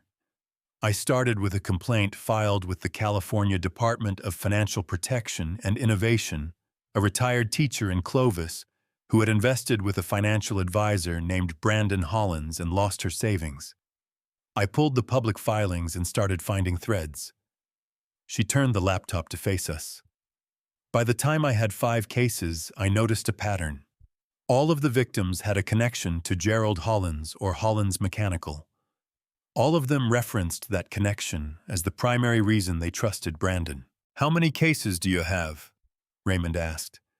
"Documented 19. Suspected but unconfirmed closer to 30. Raymond set down his coffee mug, carefully. Diana clicked to a new tab on her laptop and turned it toward me again. I looked at the screen.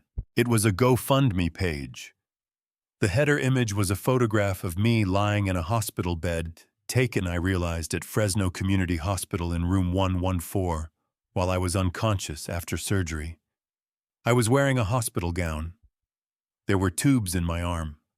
My face was turned slightly to the side, gray and slack in the specific way of people who are under deep sedation and have no idea they are being photographed. The title of the page read, "Help Jerry Hollins Recover, a community legend needs our support." The text below it described my accident in accurate detail, including information that had not been in any news report, the severity of the injuries, the length of the surgery, the hospital ward I had been placed in. Below that was a section that read, "My father has given everything to this community for over 30 years. Now he needs us. Every dollar goes directly to his medical expenses and recovery care." The fundraiser had been created by an account under the name B. Hollins Family. The total raised was $14,240. I stared at the number. Then I looked at the date the page was created, November 28th, Thanksgiving Day. While I had been lying in room 114 reading a composition notebook and holding a brass key, my son had been sitting somewhere with his phone uploading a photograph he had taken of my unconscious body and asking strangers on the internet to send him money in my name. Raymond said something under his breath that was not suitable for print. The funds were transferred to a personal PayPal account, linked to a debit card registered to Brandon Hollins within 48 hours of the donations clearing, Diana said. Her voice was professionally neutral, the way reporters' voices go when the facts are doing enough work on their own. GoFundMe's terms of service classify this as platform misuse and fraud. Under federal law, using an electronic platform to solicit funds through misrepresentation constitutes wire fraud under 18 U.S.C. Section 1343, which carries up to 20 years in federal prison per count. The California Parallel Penal Code 532 adds state charges on top. She paused. "I've already sent the documentation to the FBI's Internet Crime Complaint Center. They opened a case file last week." I looked at the photograph of myself on the screen for a long moment. Then I closed the laptop. "I don't want to be in the newspaper," I said. Diana did not look surprised. "I understand. I'm not saying that to protect Brandon. I'm saying it because I have 23 families who have already been exposed and embarrassed by this, and I don't want them to open the Gazette and see their names next to a story about how a man they trusted raised a criminal." I looked at her directly. "If I go public on my terms and at the right time, not before." Diana looked at me the way people look at someone they have just revised their assessment of. Then she reached into her notebook and produced a printed page which she slid across the table. It was a list. 14 entries, each one a variation of the same structure. A city in California's Central Valley, a dollar amount. A type of financial product, and a time frame. Fresno, Clovis, Madera, Visalia, Tulare. The amounts ranged from $18,000 to $140,000. The financial products included private investment funds, charitable donation accounts, and something listed as a senior wellness endowment. "Brandon is not the only person running this model in California," Diana said. "He learned it from somewhere, or he taught it to someone, or both.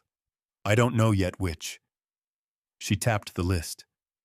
"What I know is that the way to stop it, not just for your families, but for the others, is a public case with named defendants, documented losses, and living witnesses willing to testify." Raymond picked up the list. He read it without expression. "Give us until the new year," he said. "We have something planned." Diana looked at him, then at me. "The Community Association Gala," she said. It was not a question. Raymond met her eyes. "You've been thorough." "I'm a reporter," she said. "It's the job." I looked at this 34-year-old woman sitting across from me with 2 pens behind her ears and 19 documented cases and a federal complaint already filed, who had found my granddaughter through a family account and waited patiently for the right moment to make contact. And I thought about what kind of person does work like that for 14 months, without a guarantee that any of it will ever see print. "When the time comes," I said, "you'll have the story, all of it, but not before we're ready." Diana picked up her coffee. "I'll wait," she said. "I'm good at waiting." She looked at the closed laptop between us. "There's one more thing," she said. "The GoFundMe page is still active. Brandon hasn't taken it down." She looked at me. As of this morning, it had been shared 4,300 times. The number sat on the table between us like something that needed to be dealt with. I picked up my own coffee, which had gone cold while we talked. "Let it run," I said. "Every share is evidence." Raymond looked at me across the table. Something in his expression shifted, small, controlled, the way things shift in a man who has been waiting a long time for someone to say the right thing. "Every share is evidence," he repeated quietly. "All right, Jerry, all right." Pete called me on a Monday morning in the first week of January. "Jerry," he said without preamble, because Pete Okafor was not a man who used words as furniture. "I need you at the shop. Bring Raymond." We were there in 20 minutes. Pete was waiting in the back room with his laptop open on the folding table and an expression on his face that I had seen only once before, the morning 6 years ago, when he had called to tell me the hydraulic press in the main floor had failed overnight and taken out the electrical panel with it. The expression of a man who has found something that requires immediate attention and is controlling his reaction to it with conscious effort. "Sit down," he said. We sat. Pete turned the laptop to face us. On the screen was a video file paused at its opening frame. The image showed my living room, recognizable by the fireplace surround I had built from Riverstone in 1998, and the particular angle of the afternoon light through the west window. In the lower left corner of the frame, slightly out of focus, was the rounded brown ear of something soft. "The bear," I said. The stuffed bear had been on the living room shelf since Lily was 4 years old. Brown, well-worn one eye replaced with a button that did not quite match the original, because the original had been lost somewhere, and Lily had cried about it until Margaret found a close enough substitute in her sewing kit. I had kept it on the shelf after Lily moved in with me, because she said she was too old for it, but looked at it every time she walked through the room. When I left the house on Elm Creek Road for the last time, walking back down the front path without a word, after Brandon told me about Margaret's cemetery plot, I had been moving toward the door, and my hand had gone to the shelf automatically, the way hands go to familiar things, and I had slipped the camera Raymond had given me 2 days before the accident behind the bear, without thinking about it consciously, the way you do things when your body knows what your mind has not yet decided. I didn't know if it would work, I said. It worked, Pete said. He pressed play. The footage was 5 days' worth captured in motion-activated segments. The first 3 days showed nothing significant, empty rooms, a cleaning crew that Brandon had apparently hired to go through the house light, through the windows, changing from morning to afternoon to dark. Then on the 4th day, the footage changed. Brandon came in with 2 men I did not recognize, younger, both of them, one in a gray jacket and one in a Fresno State hoodie, which struck me as an odd choice of clothing for the occasion, but which was, I supposed, none of my business.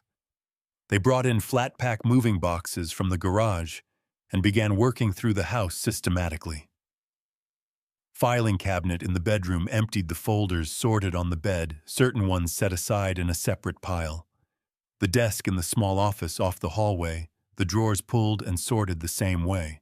Then Brandon sat down on the couch that had been my couch for 19 years and made a phone call. He did not know the camera was behind the bear. He did not know the camera had a directional microphone. Pete turned up the laptop volume. Brandon's voice came through clearly enough to understand, if not clearly enough to be perfect. He was speaking to someone he called D, which was not enough to identify. But the content was clear. Now move the transfer before Thursday. The Cayman account needs to be active before I land. Otherwise the window closes, and we have to restart the whole structure. A pause while the other person spoke. I know. The gala's Friday night. I'm gone Saturday morning. Early flight 6:15 out of Fresno, Yosemite. Direct to Miami, then connecting. Another pause. They're not going to move fast enough. Even if the old man has something, getting it through the court system takes months. By the time anyone files anything serious, I'll be... Pete paused the video.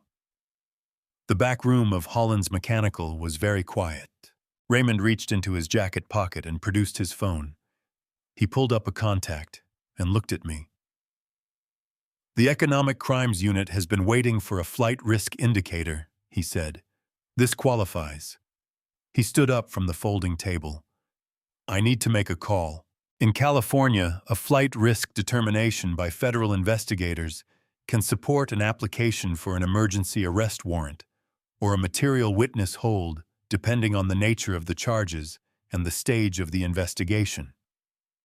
It can also trigger a freeze on financial accounts associated with the subject, which would interrupt the transfer Brandon had referenced on the recording. Raymond knew exactly which investigator to call. He had been cultivating that relationship for 4 years. He stepped out the back door of the shop.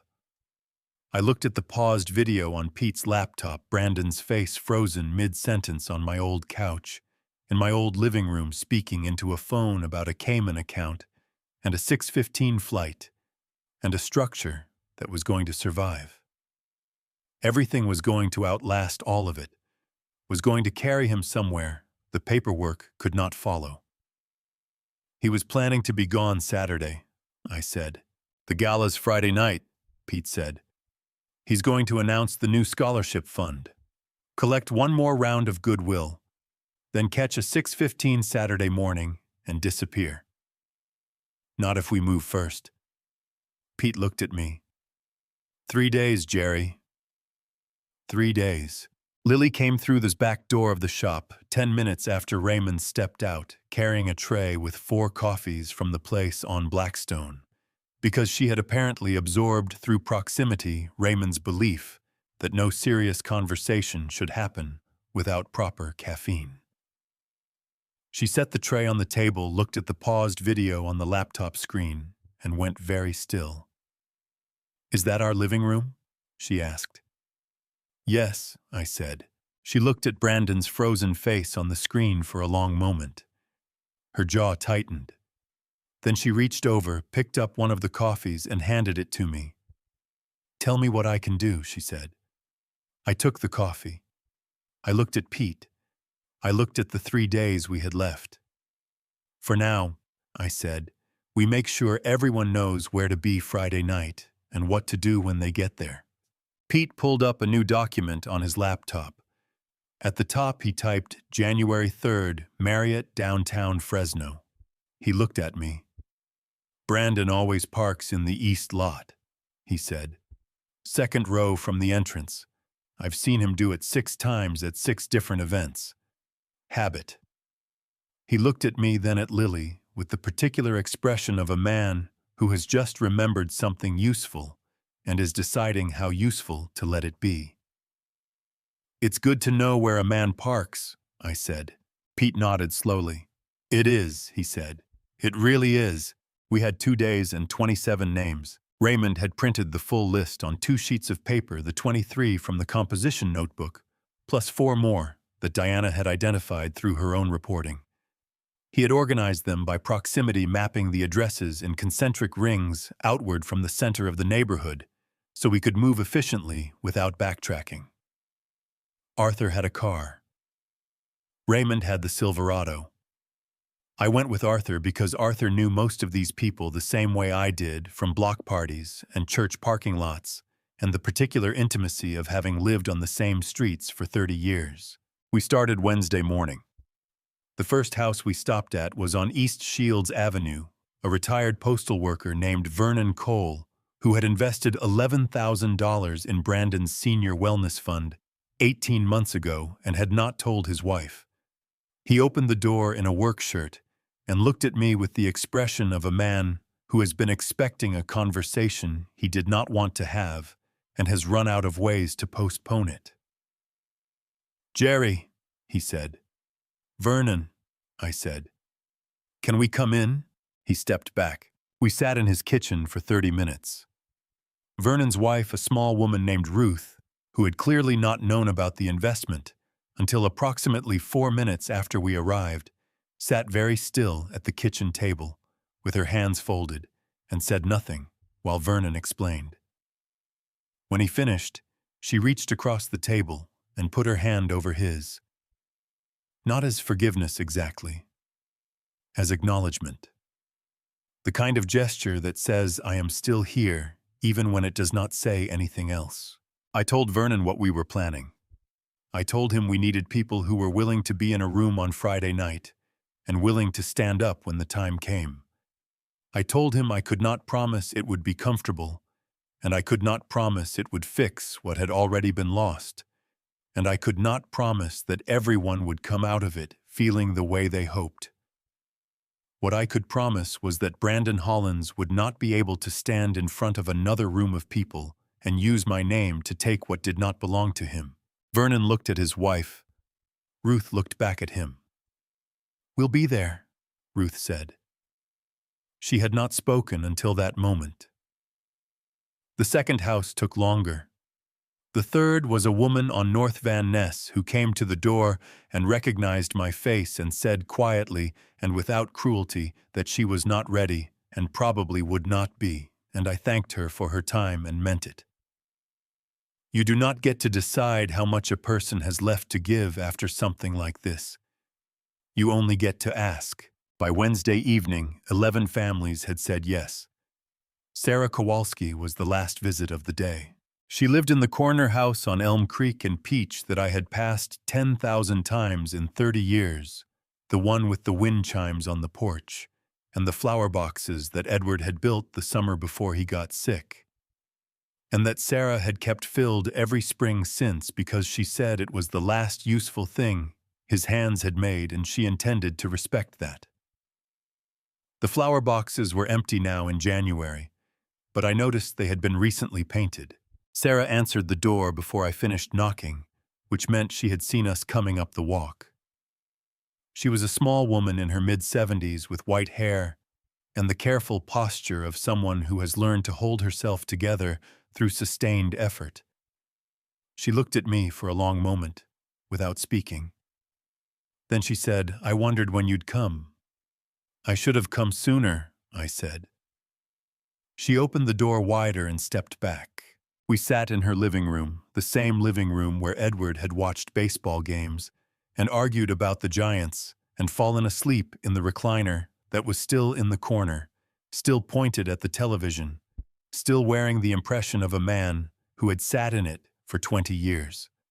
On the mantel above the fireplace was a photograph of Edward in his postal uniform, young, squinting into the sun somewhere I did not recognize. Sarah wrapped both hands around a mug of tea and looked at the floor while I told her everything.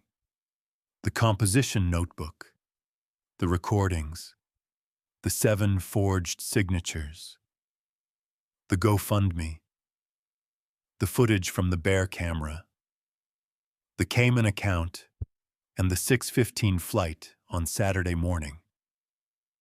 When I finished, she did not say anything for a moment. Then she looked up. "He came to this house," she said. "He sat in Edward's chair." Her voice was steady, but her knuckles had gone white around the mug. "He sat in Edward's chair, and he told me Ed would have wanted me to be taken care of. He said Ed had mentioned the investment to him before he passed." She paused. "Edward never mentioned any investment. He didn't know Brandon well enough to have that conversation." "I know," I said. "He used Ed's name," she said, "to sit in Ed's chair and take Ed's money." The room was quiet, except for the wind chimes on the porch, which had caught a small current of January air and were making the sound they made light and irregular, the way Edward had liked them, because he said they sounded like something trying to say something without the right words for it. "Sarah," I said, "I need to ask you something, and I need you to be honest with me, not for my sake, but for yours." She looked at me. "Are you willing to be in a room on Friday night and let Brandon Hollins see your face?" She set the mug down on the coffee table. She straightened up in her chair, that conscious, careful posture of a woman who has been holding herself together through sustained effort and has decided that the effort is worth continuing. "Edward wore this country's postal uniform for 31 years, she said. "He carried mail through rain and 100-degree heat and a broken foot he didn't tell anyone about for 3 weeks because he didn't want to miss his route." She looked at the photograph on the mantel. "The least I can do is walk into a hotel ballroom." By Thursday evening, 19 families had confirmed. 8 had said no, and I understood each one of them.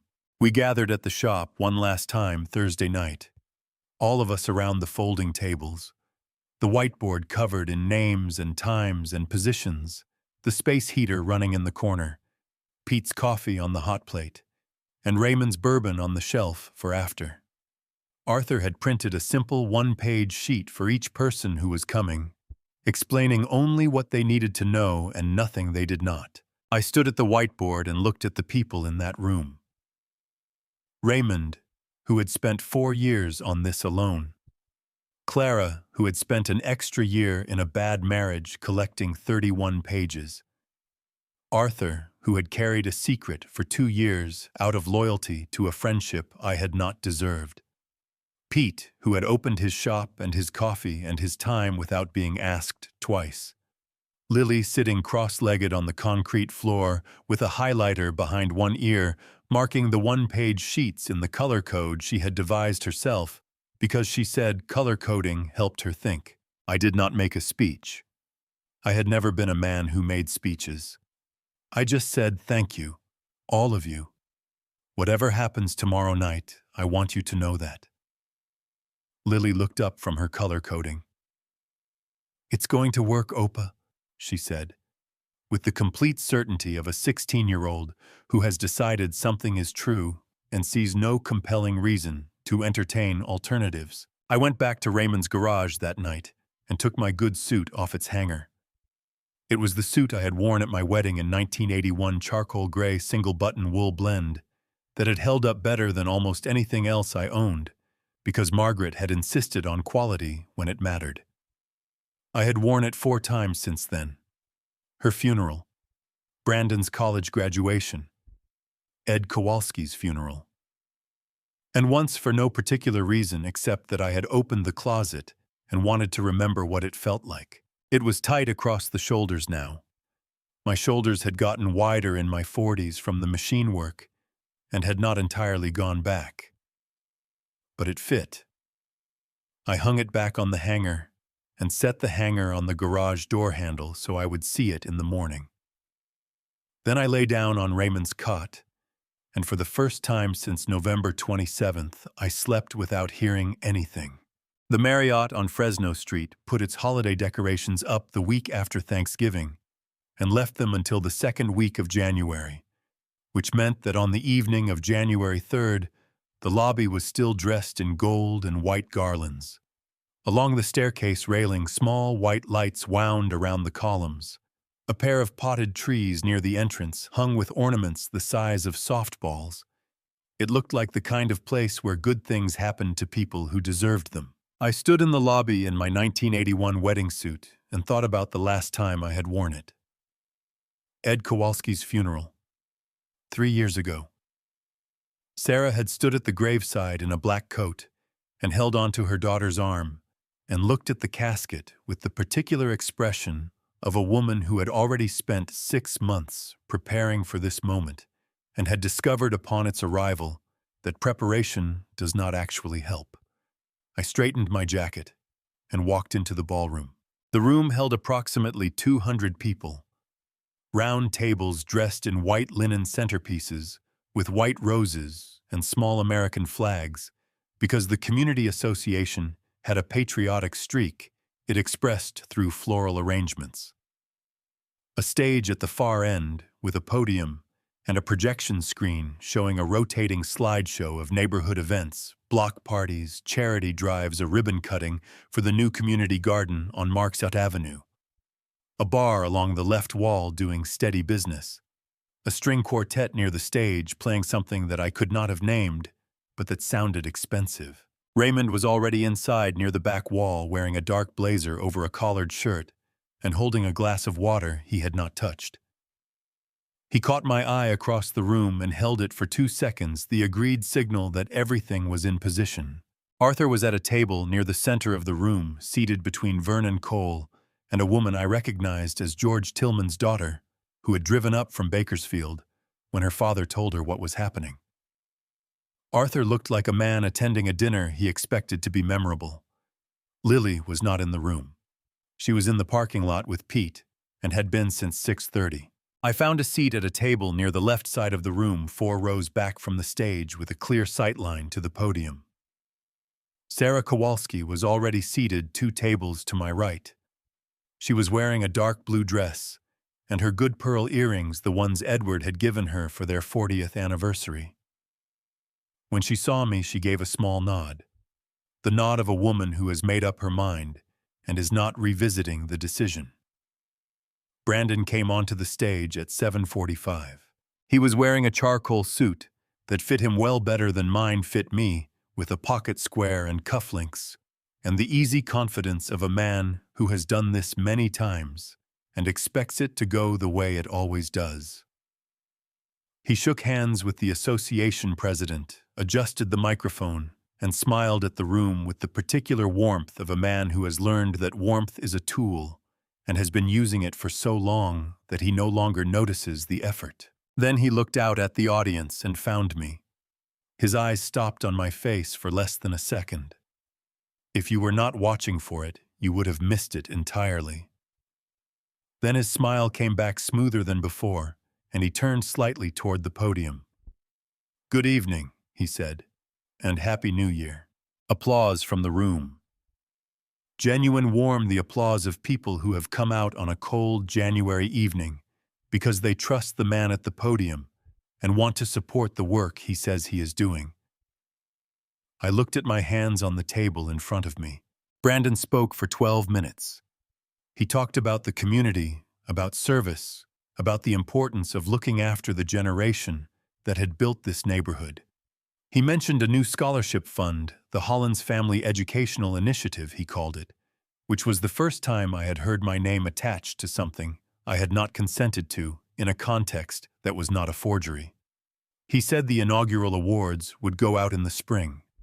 He said he was proud to be continuing his family's legacy of giving back. Several people in the room looked at me when he said that. I kept my eyes on the table. At 8:02, Raymond moved. He stepped away from the back wall and walked to the sound technician's station near the right side of the stage. A young man from the AV company, the hotel used for events, who had been briefed by Diana Cho the previous afternoon and had agreed after reviewing the legal authorization Raymond had obtained from the Economic Crimes Unit to allow a 60-second audio playback through the ballroom's sound system. Brandon was mid-sentence something about matching donations when the recording started. His own voice came through the ceiling speakers with the particular clarity of a professional sound system in a quiet room. They bring the names to you. You just have to be in the right room with the right last name. The applause that had been building for his next sentence died before it started. People looked up, looked at each other, looked at the speakers as if the speakers might explain themselves. Brandon's voice continued. Hollins Mechanical has been on North Blackstone for 30 years. You say you are Gerald Hollins's son in this zip code.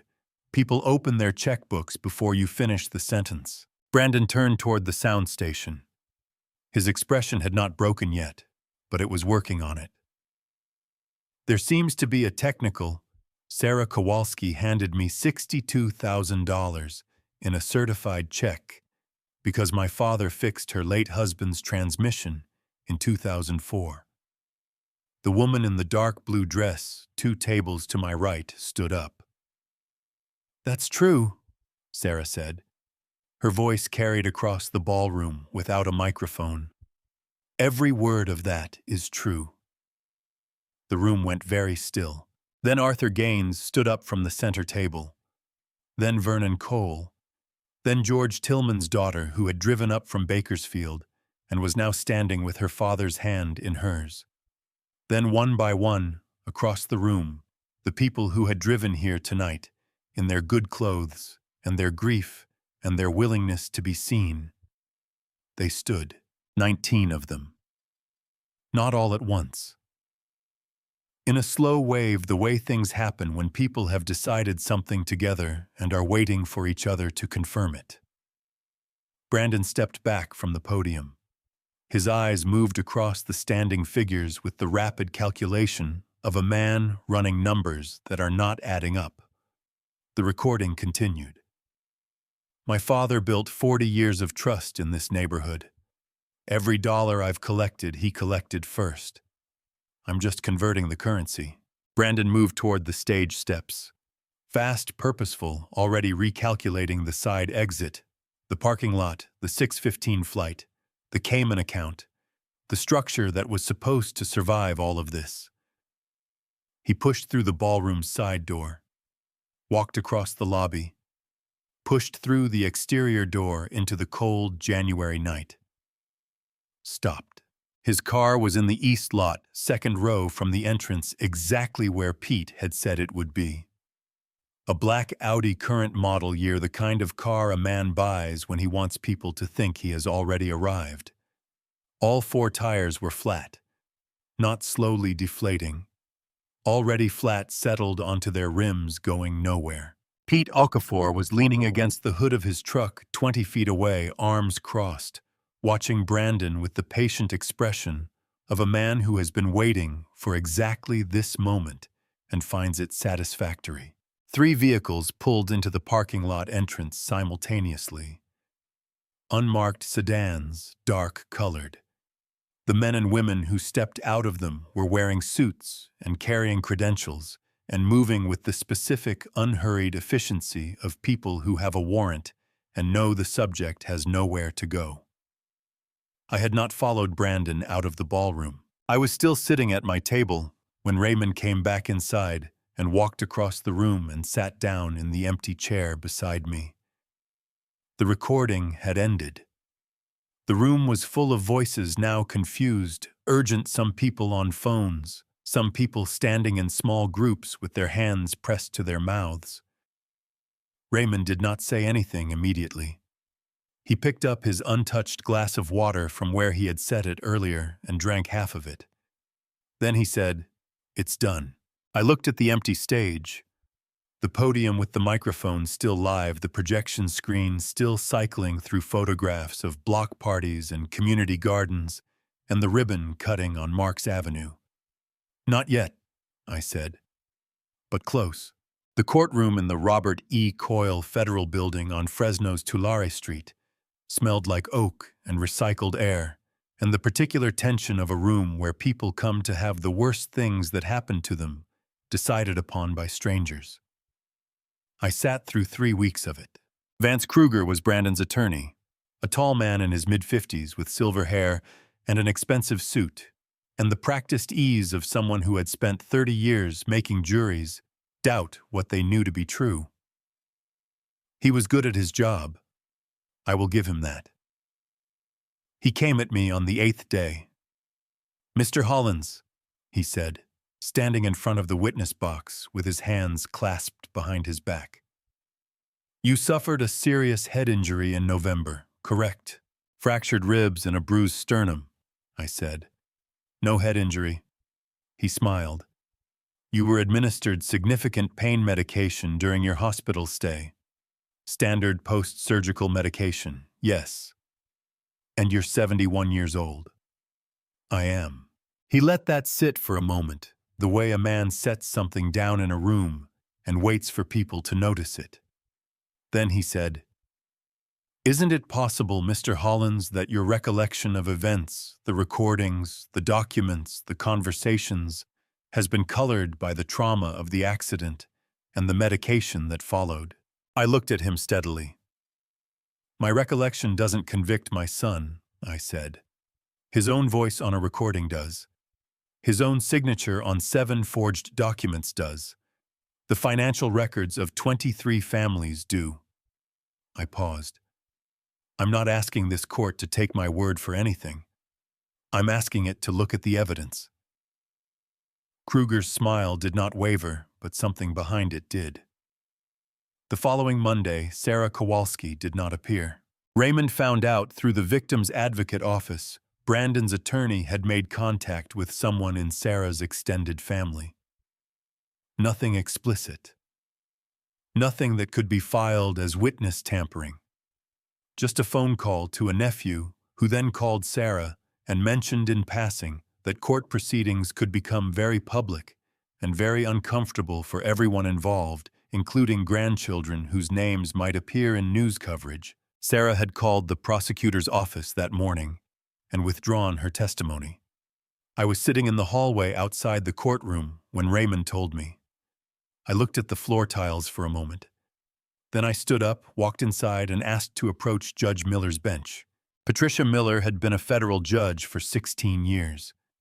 She was a compact woman in her early 60s with reading glasses she wore pushed up on her forehead when she was not using them, and the measured patience of someone who had seen every variety of human behavior a courtroom produces and had decided long ago that her job was to see through all of it to what was actually true.